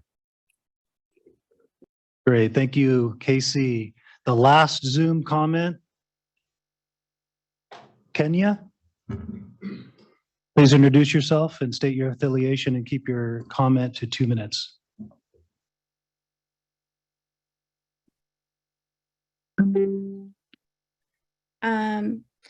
Good afternoon. My name is Kenia Jimenez. I'm a policy advocate with Leadership Council working directly with disadvantaged communities in Tulare County. I'll be giving comments on behalf of Defensores del Valle Central para el Aire y el Agua Limpio. Defensores is a group of residents throughout the San Joaquin Valley that advocate for the rights of small rural communities to have happy and healthy neighborhoods. Over the past 2 years, Defensores has actively attempted to work with CARB to implement changes to the structure of LCFS. Residents firmly believe that if the LCFS is not updated to encompass residents' public health concerns and experiences, the state runs the risk of further contaminating the most polluted air basin in the nation and exacerbating current water quality and quantity issues by incentivizing dairies to expand by paying for manure productions. Residents speak about the experiences of navigating chronic asthma and the intergenerational need of CPAP machines to sleep. They tell us stories of needing to drive an hour and a half to the nearest hospital to be treated for various respiratory illnesses, taking their kids to weekly doctor visits for shots, and the mental health impacts of fearing their child will stop breathing in the middle of the night. In Pixley, an 85-year-old woman regularly walks 3 miles to fill up water bottles because the low water supply left in her community is contaminated with arsenic and TCP. Yet dairies continue to exhaust groundwater with their massive industrial wells. Residents have no option but to travel for clean water, and small water systems have to dig deeper wells where the water is more likely to be contaminated. These problems haven't stopped or gotten better with the installation of digesters. Instead, residents go to doctor's visits where they're told that their conditions are only getting worse. Residents living near digesters spot fumes leaving the facilities and smell new odors such as ammonia, urine, manure, burnt plastic, which are all intensified during the summertime. The low carbon fuel standard program must incorporate all of the pollution that comes with creating methane gas by creating a full life cycle assessment, because claiming that this program is cleaning the air is simply not community members' reality. The current LCFS program financially. Can you please finish your comment? Your time is up. Thank you. It financially rewards a polluting industry and incentivizes more production of manure near the most disadvantaged communities. The San Joaquin Valley residents don't see any kind of investment. They don't have clean water, clean air, parks, AC, or a way to hold dairies accountable for the pollution they're creating. The state must step in and implement policies that advance our climate change goals without using BIPOC communities' help to subsidize the program. Thank you. Thank you. Now we're going to go to two in-person public comments. Please state your name, affiliation, and please limit to 2 minutes. Hello, everyone. My name is Miguel Alatorre Jr. I'm a resident of Kettleman City, California, and that's my association today. For over 30 years, our rural Latino community has endured severe health and environmental impacts from multiple sources of pollution. California's largest hazardous waste landfill, Waste Management, Kettleman Hills landfill facility, is operating just 3.5 miles from our homes without a permit since 2013. We have pesticide drifts from industrial farms all around our community. PM 2.5 and 10 diesel pollution from trucks and shipping warehouses all over our community. Groundwater contamination from the old oil and gas operations that have left our wells full of benzene and arsenic. A biosolids compost facility that's now been flooded from the climate chaos that's been going all around our communities, and dust from a lack of infrastructure. The nearby community of Buttonwillow faces similar injustice from a toxic dump run by Clean Arbors, operating without a permit since 2006. According to CalEnviroscreen, our towns rank in the 90th percentile for vulnerability, yet state agencies like DTSC have failed to protect us. In 2018, SB 673 required considering cumulative health impacts and permitting, but the key provisions haven't been implemented. As a result, our communities suffer cumulative pollution burdens. Decades of studies show increased rates of deadly birth defects, childhood asthma, and cancer among residents near these multiple sources. This reflects systematic environmental racism, as low-income Latino farm worker communities are forced to bear the toxic burden of hazardous waste disposal for more privileged cities and towns. Ya estamos cansados. EJAC must advocate for our community suffering injustice. Join us in demanding that these dumps be shut down and that we implement the 673 criteria as fast as we possibly can. And I'm asking you as a resident that's lived there for almost 30 years now. We're tired of getting dumped on. We need help.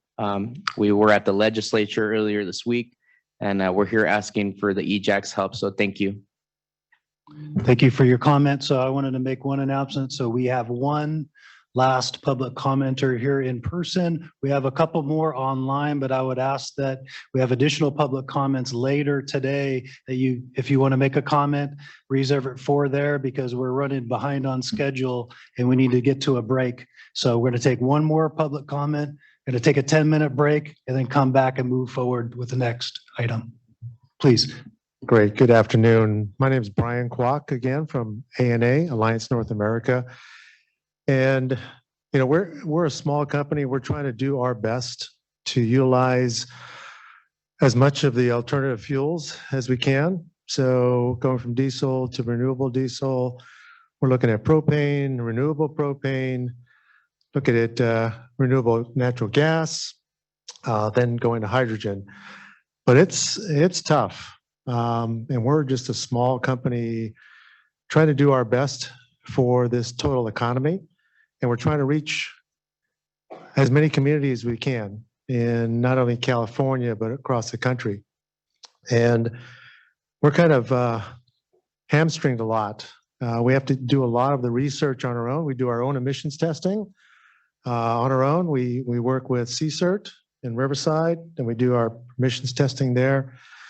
We think we have a better technology because when you look at the total cost for developing as much carbon neutral products as possible, that we try to use the most, I guess,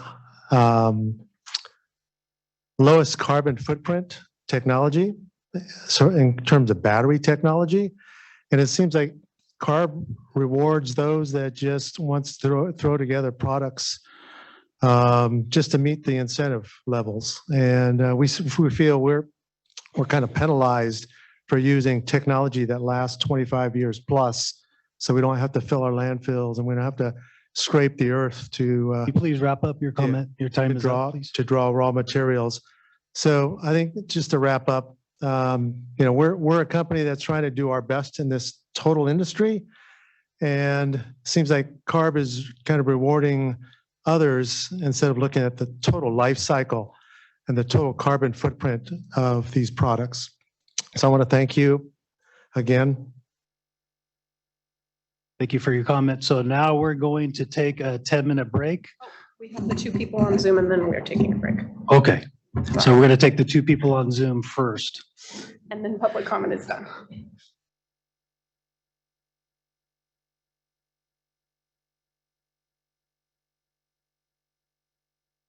So Maria, please unmute yourself and provide your public comment.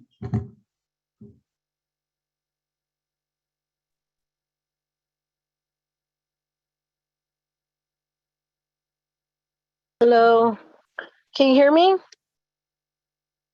Yes, we can hear you, Maria. Thank you. How are you? My name is Maria Romero, and I am a member of SEIU USWW. I have been working at LAX for the 17 years. As an airport worker, I am here to share how I am exposed every day to the airline's emissions. I am concerned about the environment and the health impact that it is having on me and my family who work and live near the LAX. Working at the terminal, I'm always breathing airplanes emissions, which affects my lungs, as I use now an inhaler to help me breathe. Even though I don't smoke, I often feel lightheaded and have eyes burning because I'm working in the terminals where the airplanes are kept. I also have lived under the flight path for over 13 years. And so not only am I exposed to those toxics at work, but at home where I live, we have to do something about this. I ask that the jet fuel includes the low carbs fuel standards airplanes and need to also be regulated as well. Thank you for your time. Thank you. Thank you for your comment. Next and last, we have Faraz. Please unmute yourself. Can you hear me? Yes, we can hear you. Hi, my name is Faraz Rizvi, pronounced him, and I'm with APEN, Asian Pacific Environmental Network. We serve communities that have historically been impacted by pollution from the refineries, and we're here in solidarity, not just with the refinery communities, but with dairy communities who've been uplifting all the impacts of the LCFS. And I want to thank EJAC for these courageous recommendations. And I just want to say that there's a lot that can be said about the LCFS and its impacts on community that I think have already been said. And I just really want to highlight that the changes to the LCFS that we're requesting really come out to one thing, and that's political courage. It's clear that from a policy standpoint, these recommendations are the right way to go. They align the LCFS with our broader policy agenda for electrification and zero emission vehicles. It's clear that these recommendations also alleviate serious harm and suffering that communities are going through. And it also is clear that these recommendations really put California and CARB in a position to really lead on climate and environmental justice at the same time. The only thing that this requires is courage from CARB, from the board members, and from staff to say, you know what, this program is facing the wrong way and it's been hijacked by the industry and needs to be realigned. And I know it's not an easy thing, but what we're asking for in this moment, as we face up to the moment of the climate crisis and the harm that's coming through to communities, not just from our existing infrastructure, but from what the infrastructure is doing, is courage. That you take our voices seriously and make the changes that are needed to really make this a regenerative and clean future. Thank you. Thank you for your comment. So that wraps up this comment period. We're going to now take a 10-minute break. So we'll be coming back at 4:25 p.m. sharp. Thanks, everyone.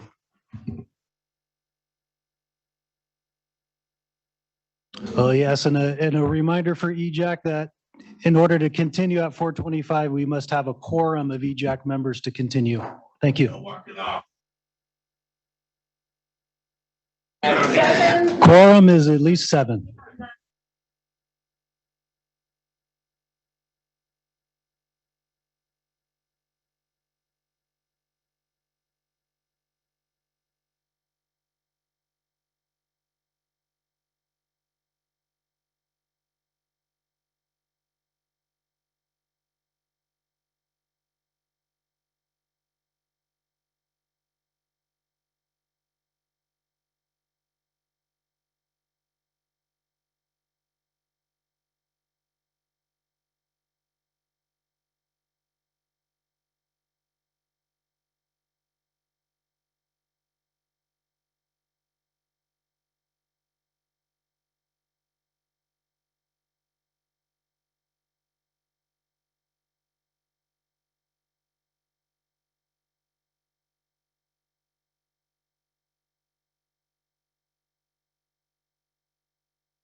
Yes, hello, everyone participating remotely. We're still waiting for committee members to come back to have a quorum. So please stand by. Thank you for your patience.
Everyone online, just quick update. We're still waiting on one more EJAC member. We have 6 members in the room waiting for one more, and then we could get started.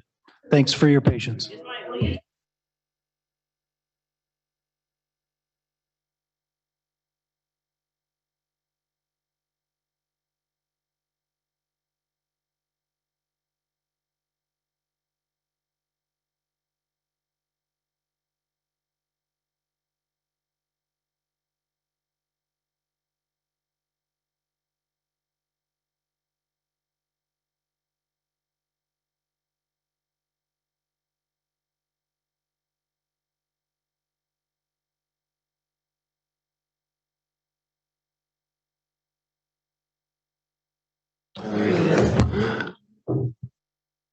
I'd like to welcome everyone back to the AB 32 Environmental Justice Advisory Committee meeting. We do have a quorum now, so now we can get started.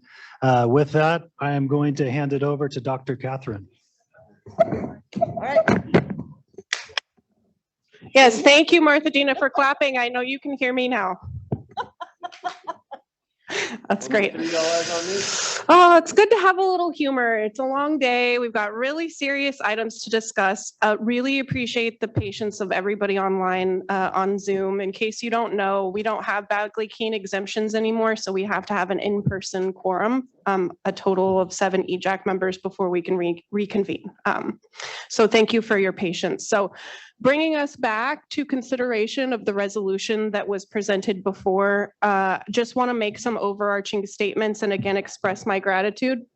If we could pause the side conversations, committee members, in the interest of getting out of here on time.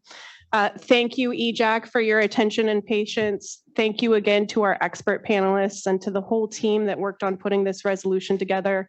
I'm confident that we have taken a fact and evidence-based approach to dealing with a very complex issue, and our role as the EJAC is to focus on the implications for environmental justice communities and improvements there. So I am fully convinced, based on the evidence before us today and previously reviewed, that the low carbon fuel standard must be realigned to achieve its original intent and to ensure environmental justice. Dairy digesters are a bad investment, a Band-Aid that obscures the numerous other impacts of confined animal feeding operations, including methane emissions from enteric emissions. Fuels derived from food are not just or sustainable, and issuing credits from carbon removal projects like direct air capture would neutralize a project's ability to result in negative carbon emissions, which is the espoused goal. So these overarching issues are encapsulated in the 7-point resolution that we've put before you. And now I want to open it up to committee members for any clarifying questions, discussions, edits, or amendments. And with that, I'm going to pass it to Martha Dina. Thank you, Catherine. I do want to lift up the comments from the SEIU around aviation fuels.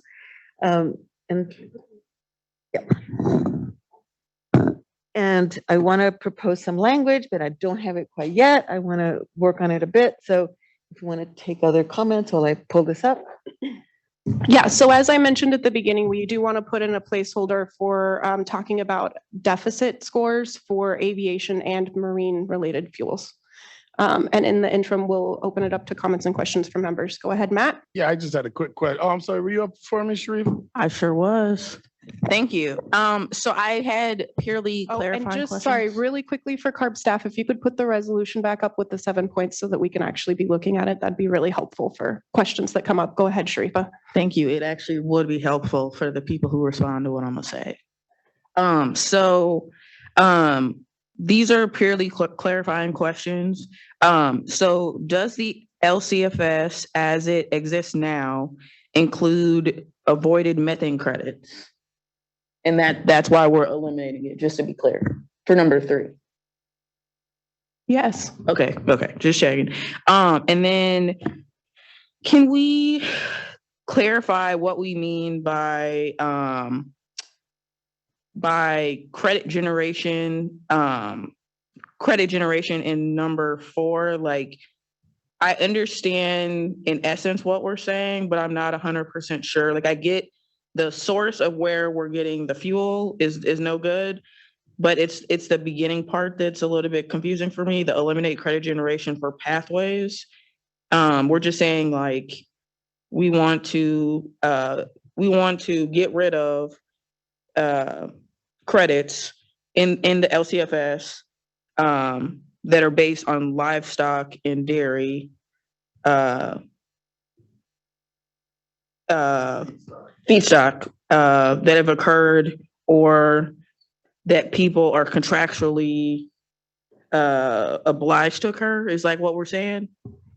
Yeah, so a couple of clarifying questions, and then I would definitely invite co-authors to jump in. One, I would just say broadly, what we tried to achieve with this resolution was a balance between the technical jargon that CARB uses to discuss the low carbon fuel standard and hopefully making it somewhat less jargony so that the average person reading it could understand it, which is why instead of saying things like dairy biogas, we said emissions associated with livestock and dairy.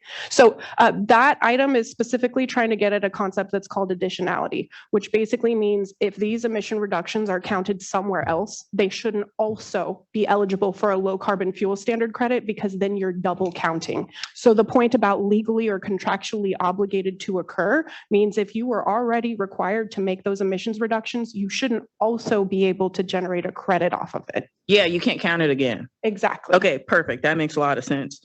And then this is probably a real dumb question. It's fine. For the fifth one where it's like lipid biofuels, there are no other forms of biofuels, correct? Because I know lipids are fats and fats are what oils are.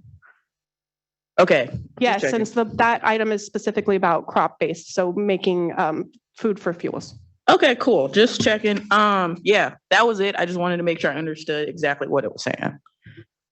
Very important and appreciate the clarifying questions because again, we were trying to strike that balance of using the jargon, but also hopefully making it intelligible. Go ahead, Matt.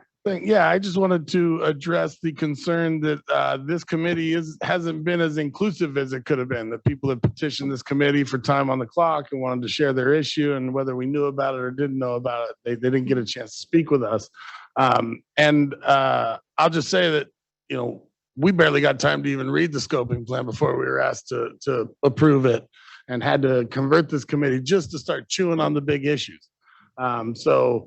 That doesn't mean just because there's a resolution that seems to touch somebody's issue, they get to jump to the top of the docket. But that said, I would like to have some sort of a process where we're sharing with each other who's petitioned us for conversations, and we can prioritize them and queue them up.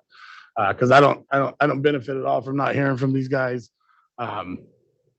This still passes the smell test for me, so I'll still be voting for it. But if we make our motions vulnerable when there's even the appearance of non-inclusion. For the record, we've not received any requests officially through EJAC to present. Sharifa, go ahead, and then we'll come back to Martha Dina. We don't even run together. Can we not have side conversations? Thanks. We got a peanut gallery over here. It's cool. Let's do that outside though. Thank you. All right. So what I wanted to say was, and it's sort of related to that, so I'm not trying to like deafen your conversations. I appreciate it, but like also, anyway, what I wanted to say was, I want to stay on topic, which is that I know we're trying to get through these 7 resolutions, but I also wanted to just note that when we spoke before and we were hearing from public comment, I truly value public comment, whether it's what I want to hear or not. But I do think that there's a place for some of the comments and there's a place that may not be here. And I'm saying this because I had asked Johnny about, is there a place for like businesses and stuff to talk about stuff? Because I don't necessarily think it's EJAC's responsibility / I don't think we have the power to appoint the businesses that come here and stuff like that. So if CARB has a space, and I believe, Johnny, you said it was like the small business ombudsman or something like that, then maybe not that we're disinterested, because I'm not speaking for anyone else, I'm speaking explicitly for myself. It would just be great if we could target sometimes you all coming and speaking to those type of spaces, because it can become distracting, like you all having side conversations. And I understand that a lot of these topics are contentious, but it becomes distracting because we can't do anything about the fact that you all want to come and speak when we're just talking about what it's like to be impacted by the industries that are in our community. You get what I'm saying? Like, and I'm saying this as someone who works in East Oakland, and we had a toxic tour last weekend where we had a member of our AB 617 community community steering committee who's a non-voting member of the committee come and they like had some, from my perspective, internalized guilt about like being on the committee and like the fact that, you know, of course, we talk about their industry and the harms that it has on the committee. That's non-debatable. It has harms on the community, right? Because people have health impacts from it, not debatable. And then they're like, oh, well, what should we do? And it's like, you should move. That's literally what people want, right? And so they're like, well, what should we do? Should we put tarps or should we move? Which one would you be happy with? And it's like, we're telling you which one we'd be happy with, right? You can either listen to what we're directly saying, or you could do the interim solution, which costs you money, or you could just like figure into your business practices, like things that don't, you know, harm other people. And I'm saying all this to say, like, we're not trying to screw you over. And I know this is like, digression from my original point, but it's like these are separate but interrelated issues. And so if we could find a way to not distract when we're actually talking about, at this point, separate issues, that would be super helpful. And so at this point, I do want to get back to what we're actively talking about, but I just wanted to say there is a space where you all can come and talk about your businesses, but today and right now, that is not EJAC. But thank you for being here.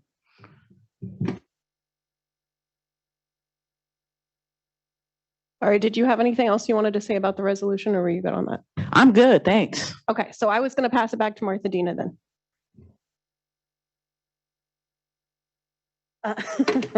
Well, I was trying to find out if we have to do I hate Robert's rules. Do we have to do a motion to introduce, to say we want to introduce the aviation fuels discussion and marine and also? So you can make an amendment. All right, so we're going to amend the motion to, Yeah, you got to talk closer. we're going to amend the motion to include aviation fuels and possibly marine fuels. That's one.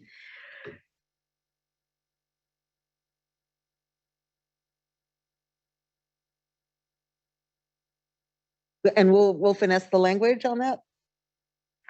Well, you'll need to Do it now? You'll need to do it now so that all the members understand how the resolution as we see it there is being amended so that they can vote. All right, so we just, I think just very simply.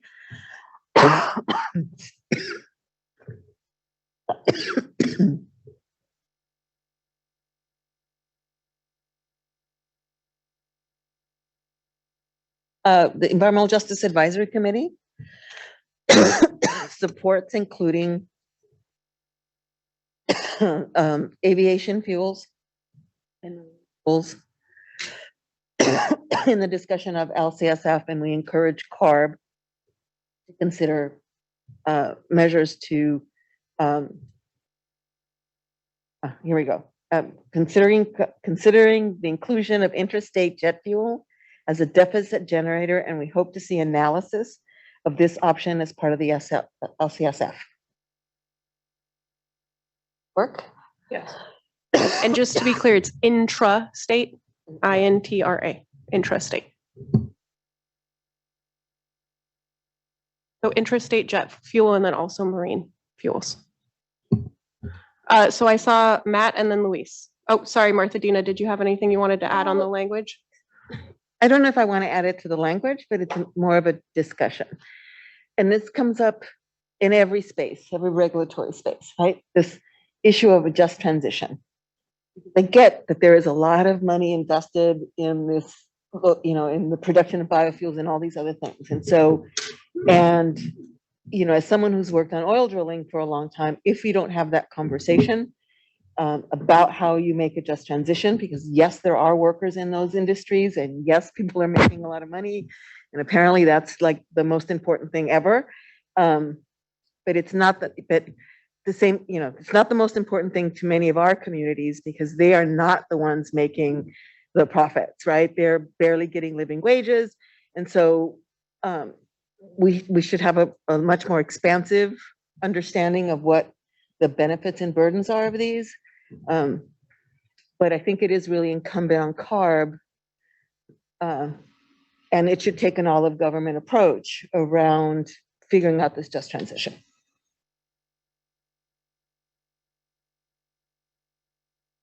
Thank you, Martha Dina, for that overarching comment and the proposed amendment to the resolution as it's posed. So that would be adding an item number 8 specific to aviation and marine fuels as deficit generators. Matt and then Luis. Well, I think I might have just got my answer from you. So I was wondering why number 1 isn't generic enough to capture all fuel pathways for assessment.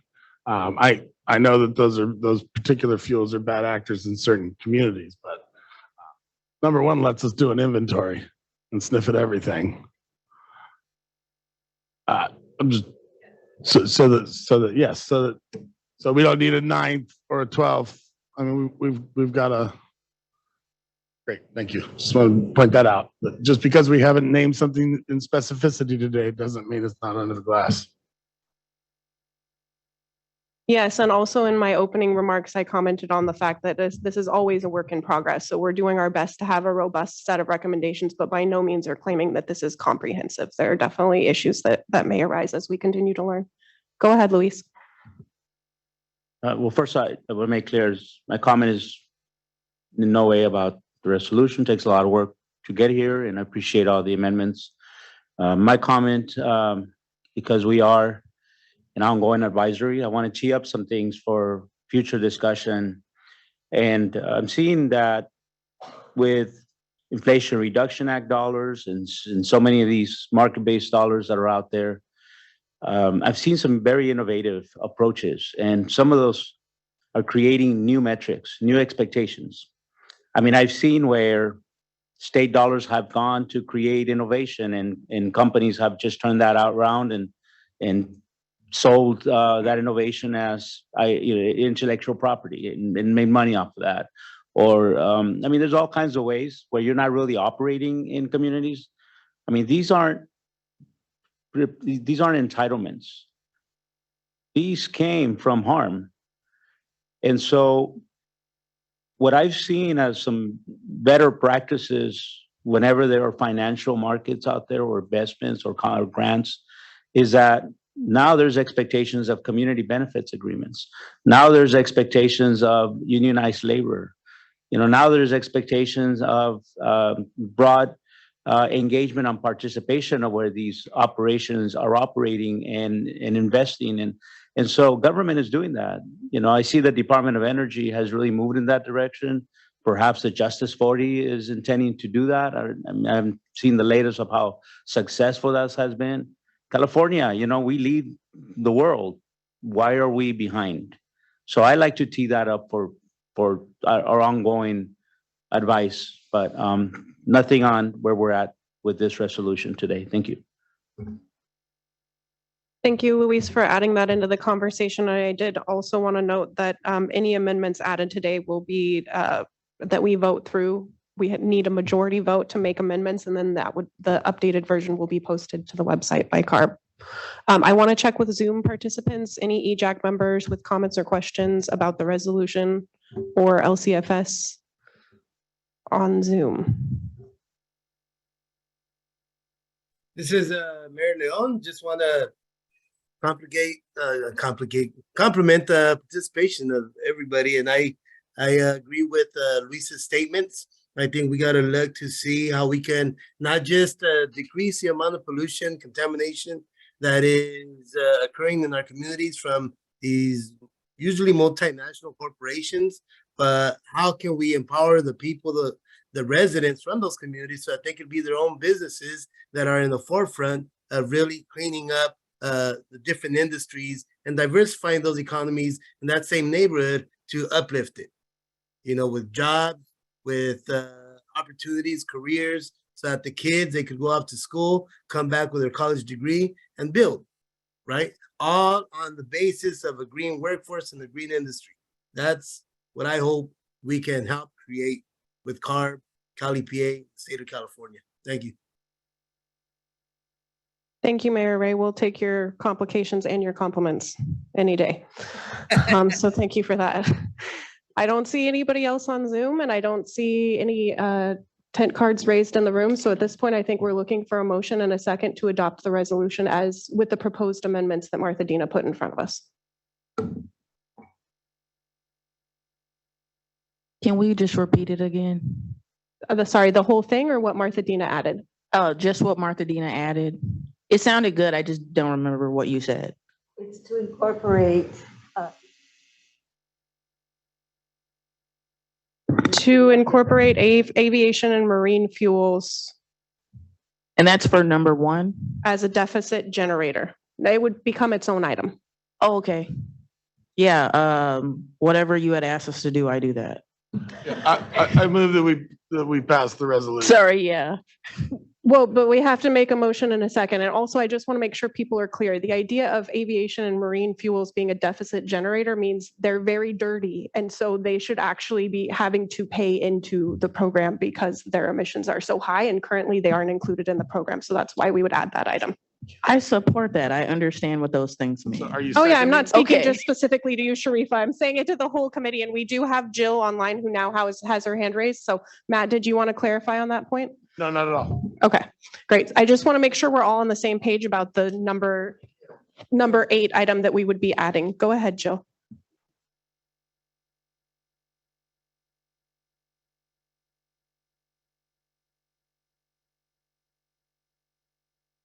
You're unmuted, Jill, but we can't hear you. If necessary, you could resort to using the chat again like you did last time.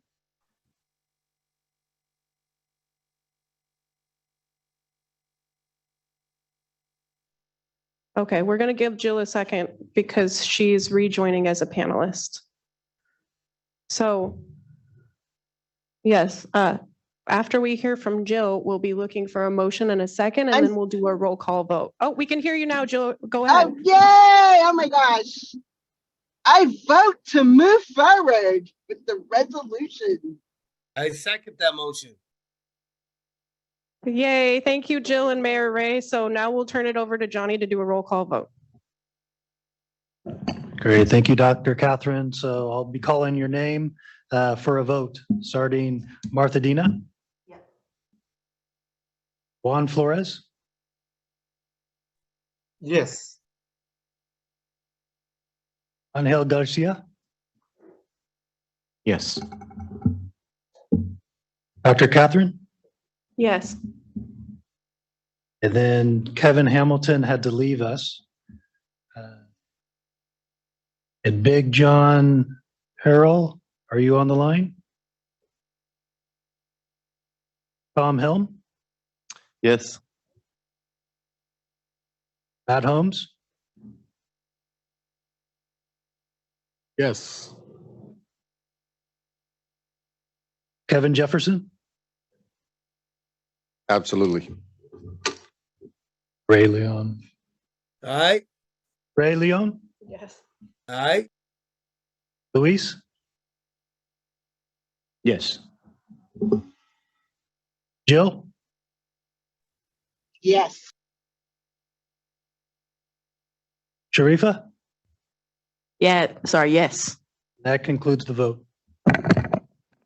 Yay. So thank you, EJAC, for our first official action of a resolution that we will advance to the board on September 14th. And thank you again sincerely to our panel of experts, all of the public commenters, and to the Carbon Markets Work Group and the team that helped put this resolution together. Definitely a heavy lift. With that, I'll pass it back to the CARB team to take us to the next item. Thank you, Dr. Catherine. If we could go to the next slide.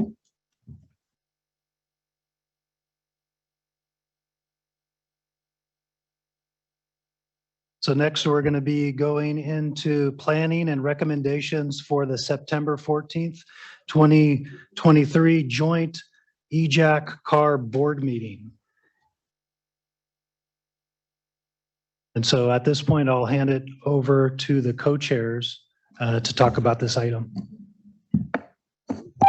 Yeah, so Obviously, we're behind on the agenda, and I think we're all interested in getting out of here on time. I know people have to do things like catch flights. And in the past, we have taken a lot of the coordinating work to prepare for joint board meetings offline. So my proposal for this item is we have the agenda items that we're suggesting to discuss with the CARB board on September 14th that are listed here on our agenda: low carbon fuel standard, cap and trade, SB 905, which is carbon capture, utilization, and sequestration, and natural and working lands.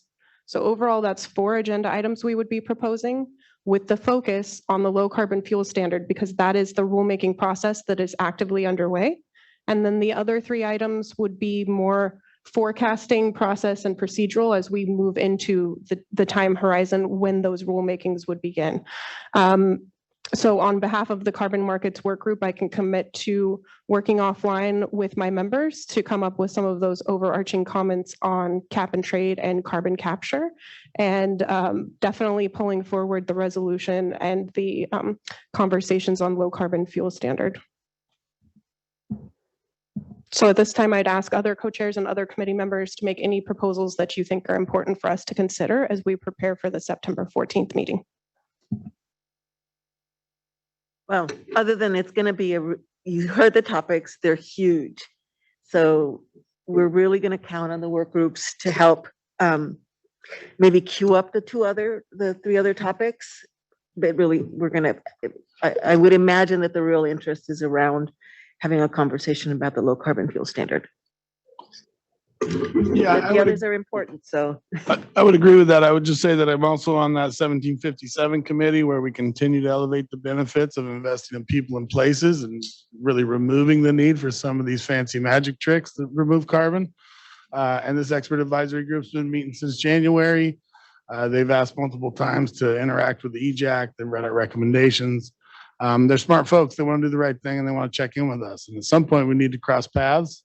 So I've invited them to come to this thing just to watch the darn board meeting. But I can provide a rapid update on that. But I think people need to know that we farmed out a significant measure to a different agency. And there's an opportunity in that.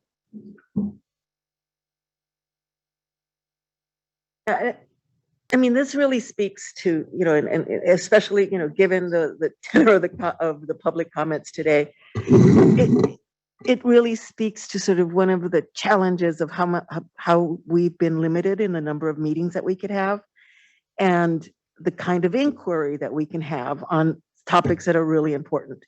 Right? We brought Jeannie Merrill because we want to be able to talk about alternatives. So I think we need to think through what that means for us, because there are a lot of folks who want to come and speak to the EJAC and engage with the EJAC. We've just not had a mechanism to do that. Yeah.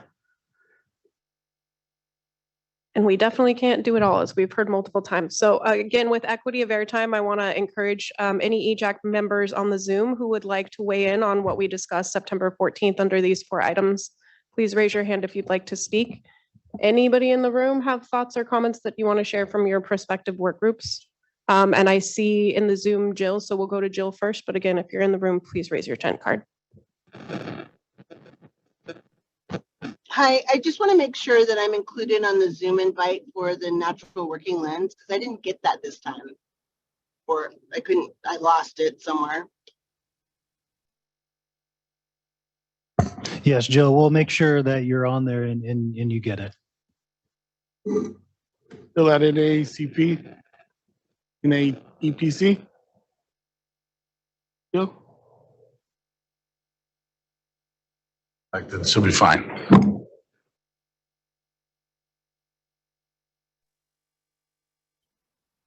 I'm sorry, what? It went wonky. Your old email address. I just want to make sure we have the current one. Yeah, that is it. Who is Jill, it coming from? But I'm happy with the agenda items that we'll have. It's coming from Jill. It's coming from CARD staff. When I spoke to you this morning, I was unaware that you didn't have the Zoom. So I will make certain next time you have the information. Thank you.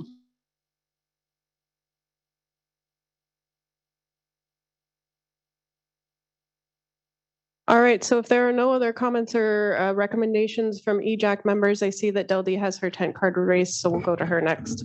Yeah, thank you for that. Just quickly, I just want to go back to the question that Sharifa asked earlier about, didn't forget your question, about what happens with responding to recommendations. So a couple of things. One, I think that the dialogue that this group has is super important. And for it to be meaningful and productive, it should be two-way. And that means in my mind that our programs should be able to respond to you and let you know how things are being received. On that note too, I would just want to welcome that everyone who showed up today to make comment is most welcome to continue to keep doing so.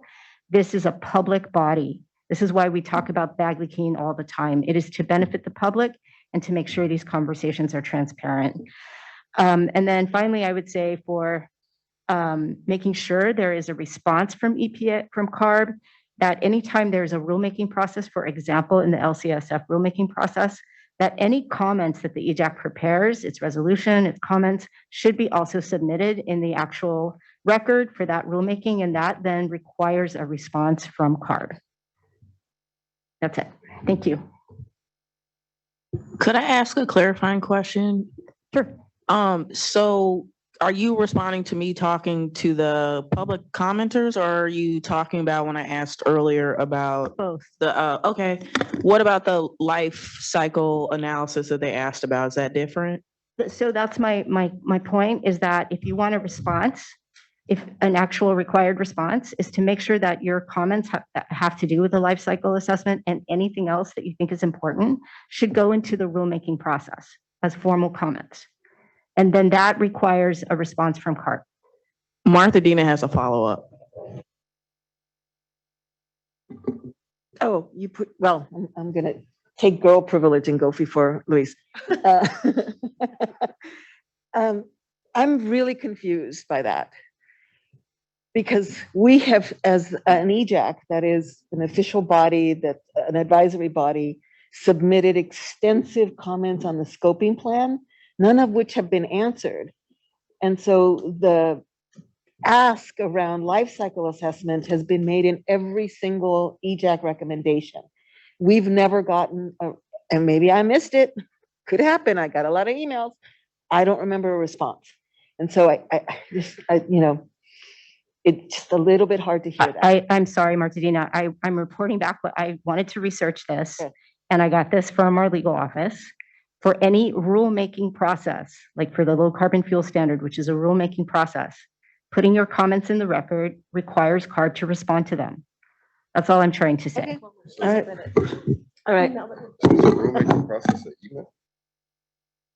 So what we're distinguishing between is the scoping plan as a plan that EJAC in the past has submitted recommendations about the plan. So if we want comments officially responded to, we can work offline with our technical writer to submit official comments into the rulemaking docket now that we're permanent and can participate in active rulemaking processes. That is absolutely correct, Catherine. Thank you. The scoping plan is not a rule. Yes. You'll bring Yes. plain language. So other than that, since the scoping plan is not a rule, you don't have to respond to anything that we're saying, just for clarity purposes. So the Administrative Procedures Act applies to rulemaking processes. So it's not legally required. For Got them to it. respond. Yeah, I was just wanting a direct answer, but I appreciate that. Just trying to help translate here. Luis, go ahead.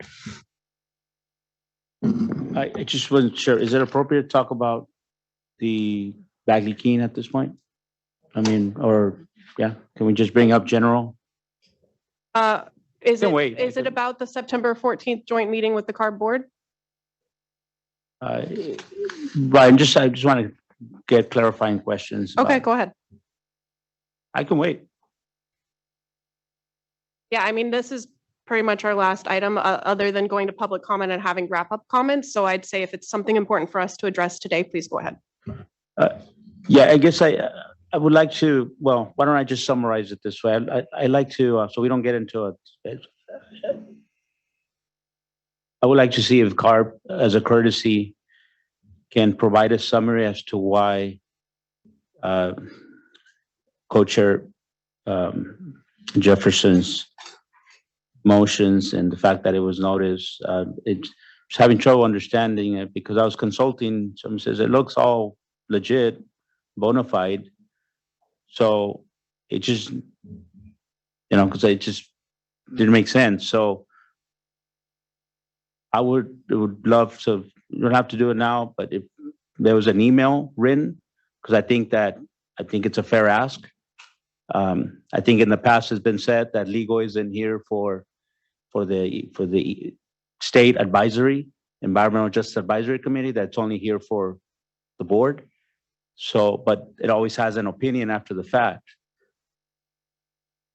I would love to have a written email ahead of time explaining as to why the motions on the record as spoken, as documented in the minutes, as documented perhaps on Zoom video archives, why that they violated or would violate Bagley Keene.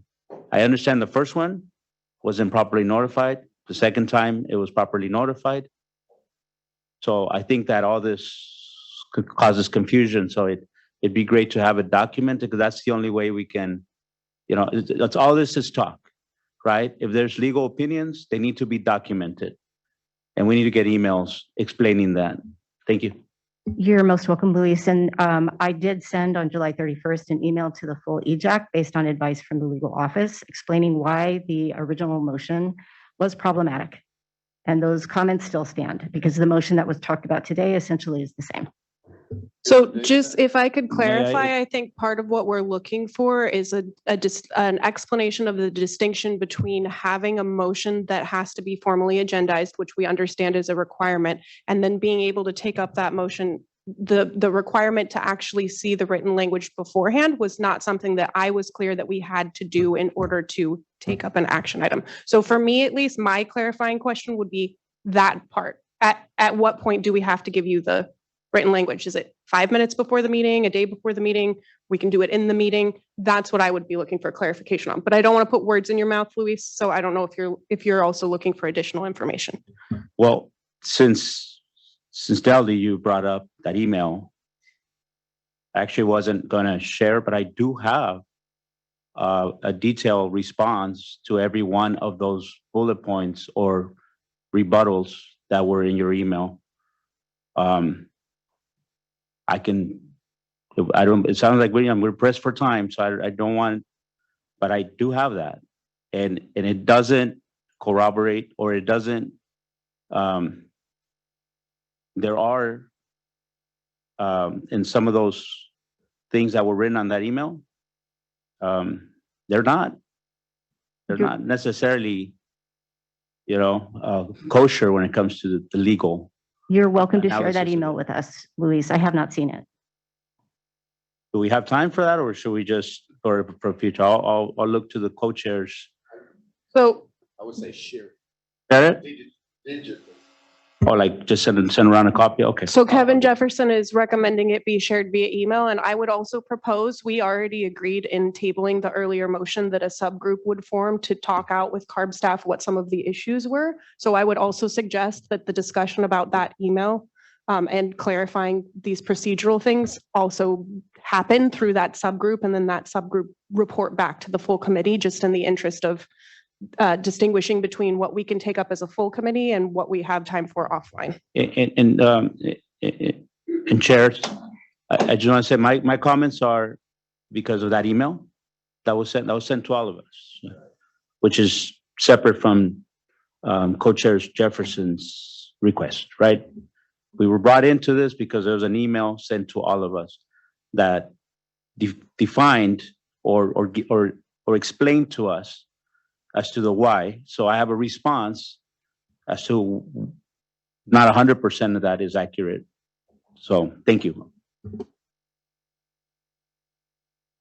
So just to clarify, if we share it with the full committee, does that then get posted online somewhere? Yes. Okay. So just FYI. So then we would be making it public, have the work group have this discussion on it, and then bring it back for a full report out to the full committee. All right, so I do want to officially close out the item that we were on, which was discussing the September 14th joint CARB EJAC meeting, and again, empower the co-chairs and work group members to work offline to really refine what we're going to discuss. So that would leave us with public comment, our final public comment session, and then wrap up and conclusion. So I will pass it back to CARB staff for public comment. Thank you, Dr. Catherine. So we have one Zoom hand raised online, and then just to get a survey of any additional comments in person, raise your hand if you want to make a comment. So no comments here. So let's go to Ted via Zoom. Please state your name, affiliation, and please limit your comment to 2 minutes. Yes, my name is Ted Stimful. I'm with the Newberry Springs Community Alliance, and we're located down in Southern California, sort of in the middle of the Mojave Desert.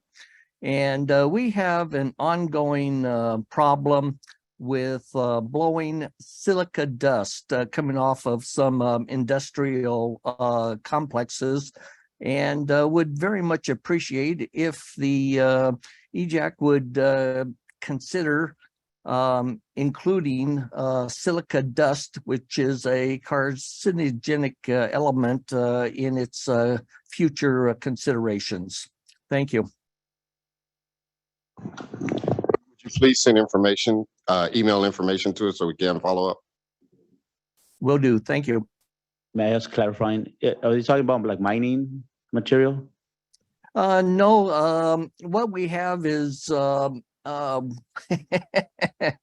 we have been blessed with very large, substantial solar installations, which are being placed upwind to residential communities. And this is increasing disturbance of the soil, which in winds, which we have in the desert, blows substantially increased silica upon our residents. And I'm talking about many thousands of people are being subjected to this very fine silica, which gets into our lungs and does many of the things in which the carbon elements cause. And the discussion of your organization with silica dust has not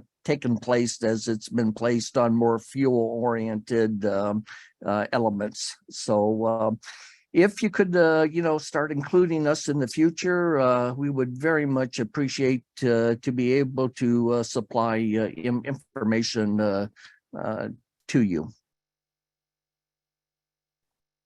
Thank you. In fact, a presentation on that was presented earlier this week at the 1757 Natural Working Lands Committee, a very thorough presentation I can share with the rest of the EJAC. Desert doesn't blow away unless somebody busts it up.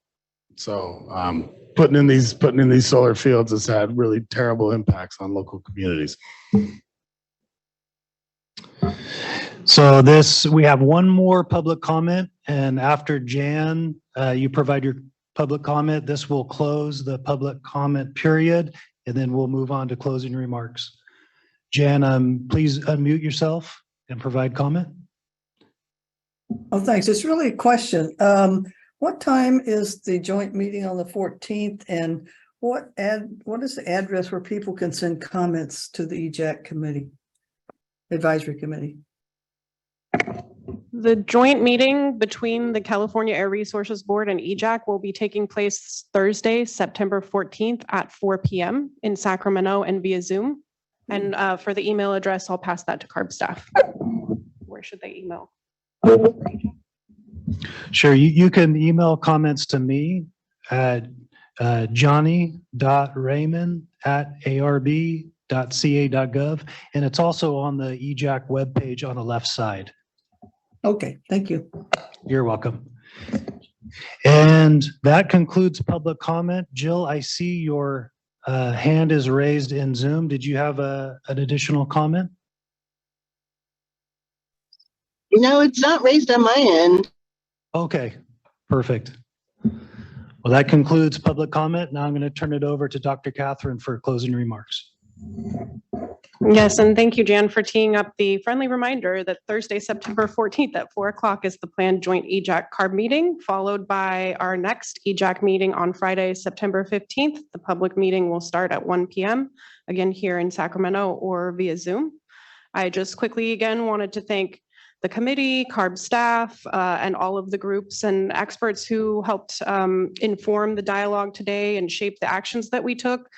Just in summary, we tabled the motion to look at the EJ policy and deferred that work to a subgroup conversation offline with a subquorum of EJAC members and CARB staff to really work out some of the language issues and questions there and some of the policy and procedure questions that have arisen today. So we will look forward to a report back from that subgroup on a future EJAC agenda.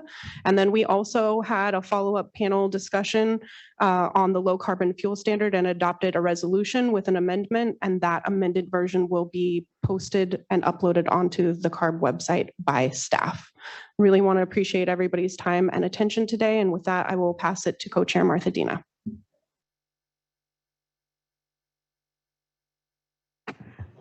I don't know that I have much to add other than, the thanks to the CARB staff and to the team and over the next couple of weeks as we prepare, we ask that you all be responsive so we can be as well prepared for that meeting as possible. And I want to thank all the folks who called in and came to the meeting. We do listen. And again, our charge, the thing that we are passionate about is protecting environmental justice communities who have long been marginalized and excluded and not listened to. And that's why we were created. And that's what we'll continue to do. Thank you. I would just like to add, in the spirit of John Lewis, let's just continue this good trouble.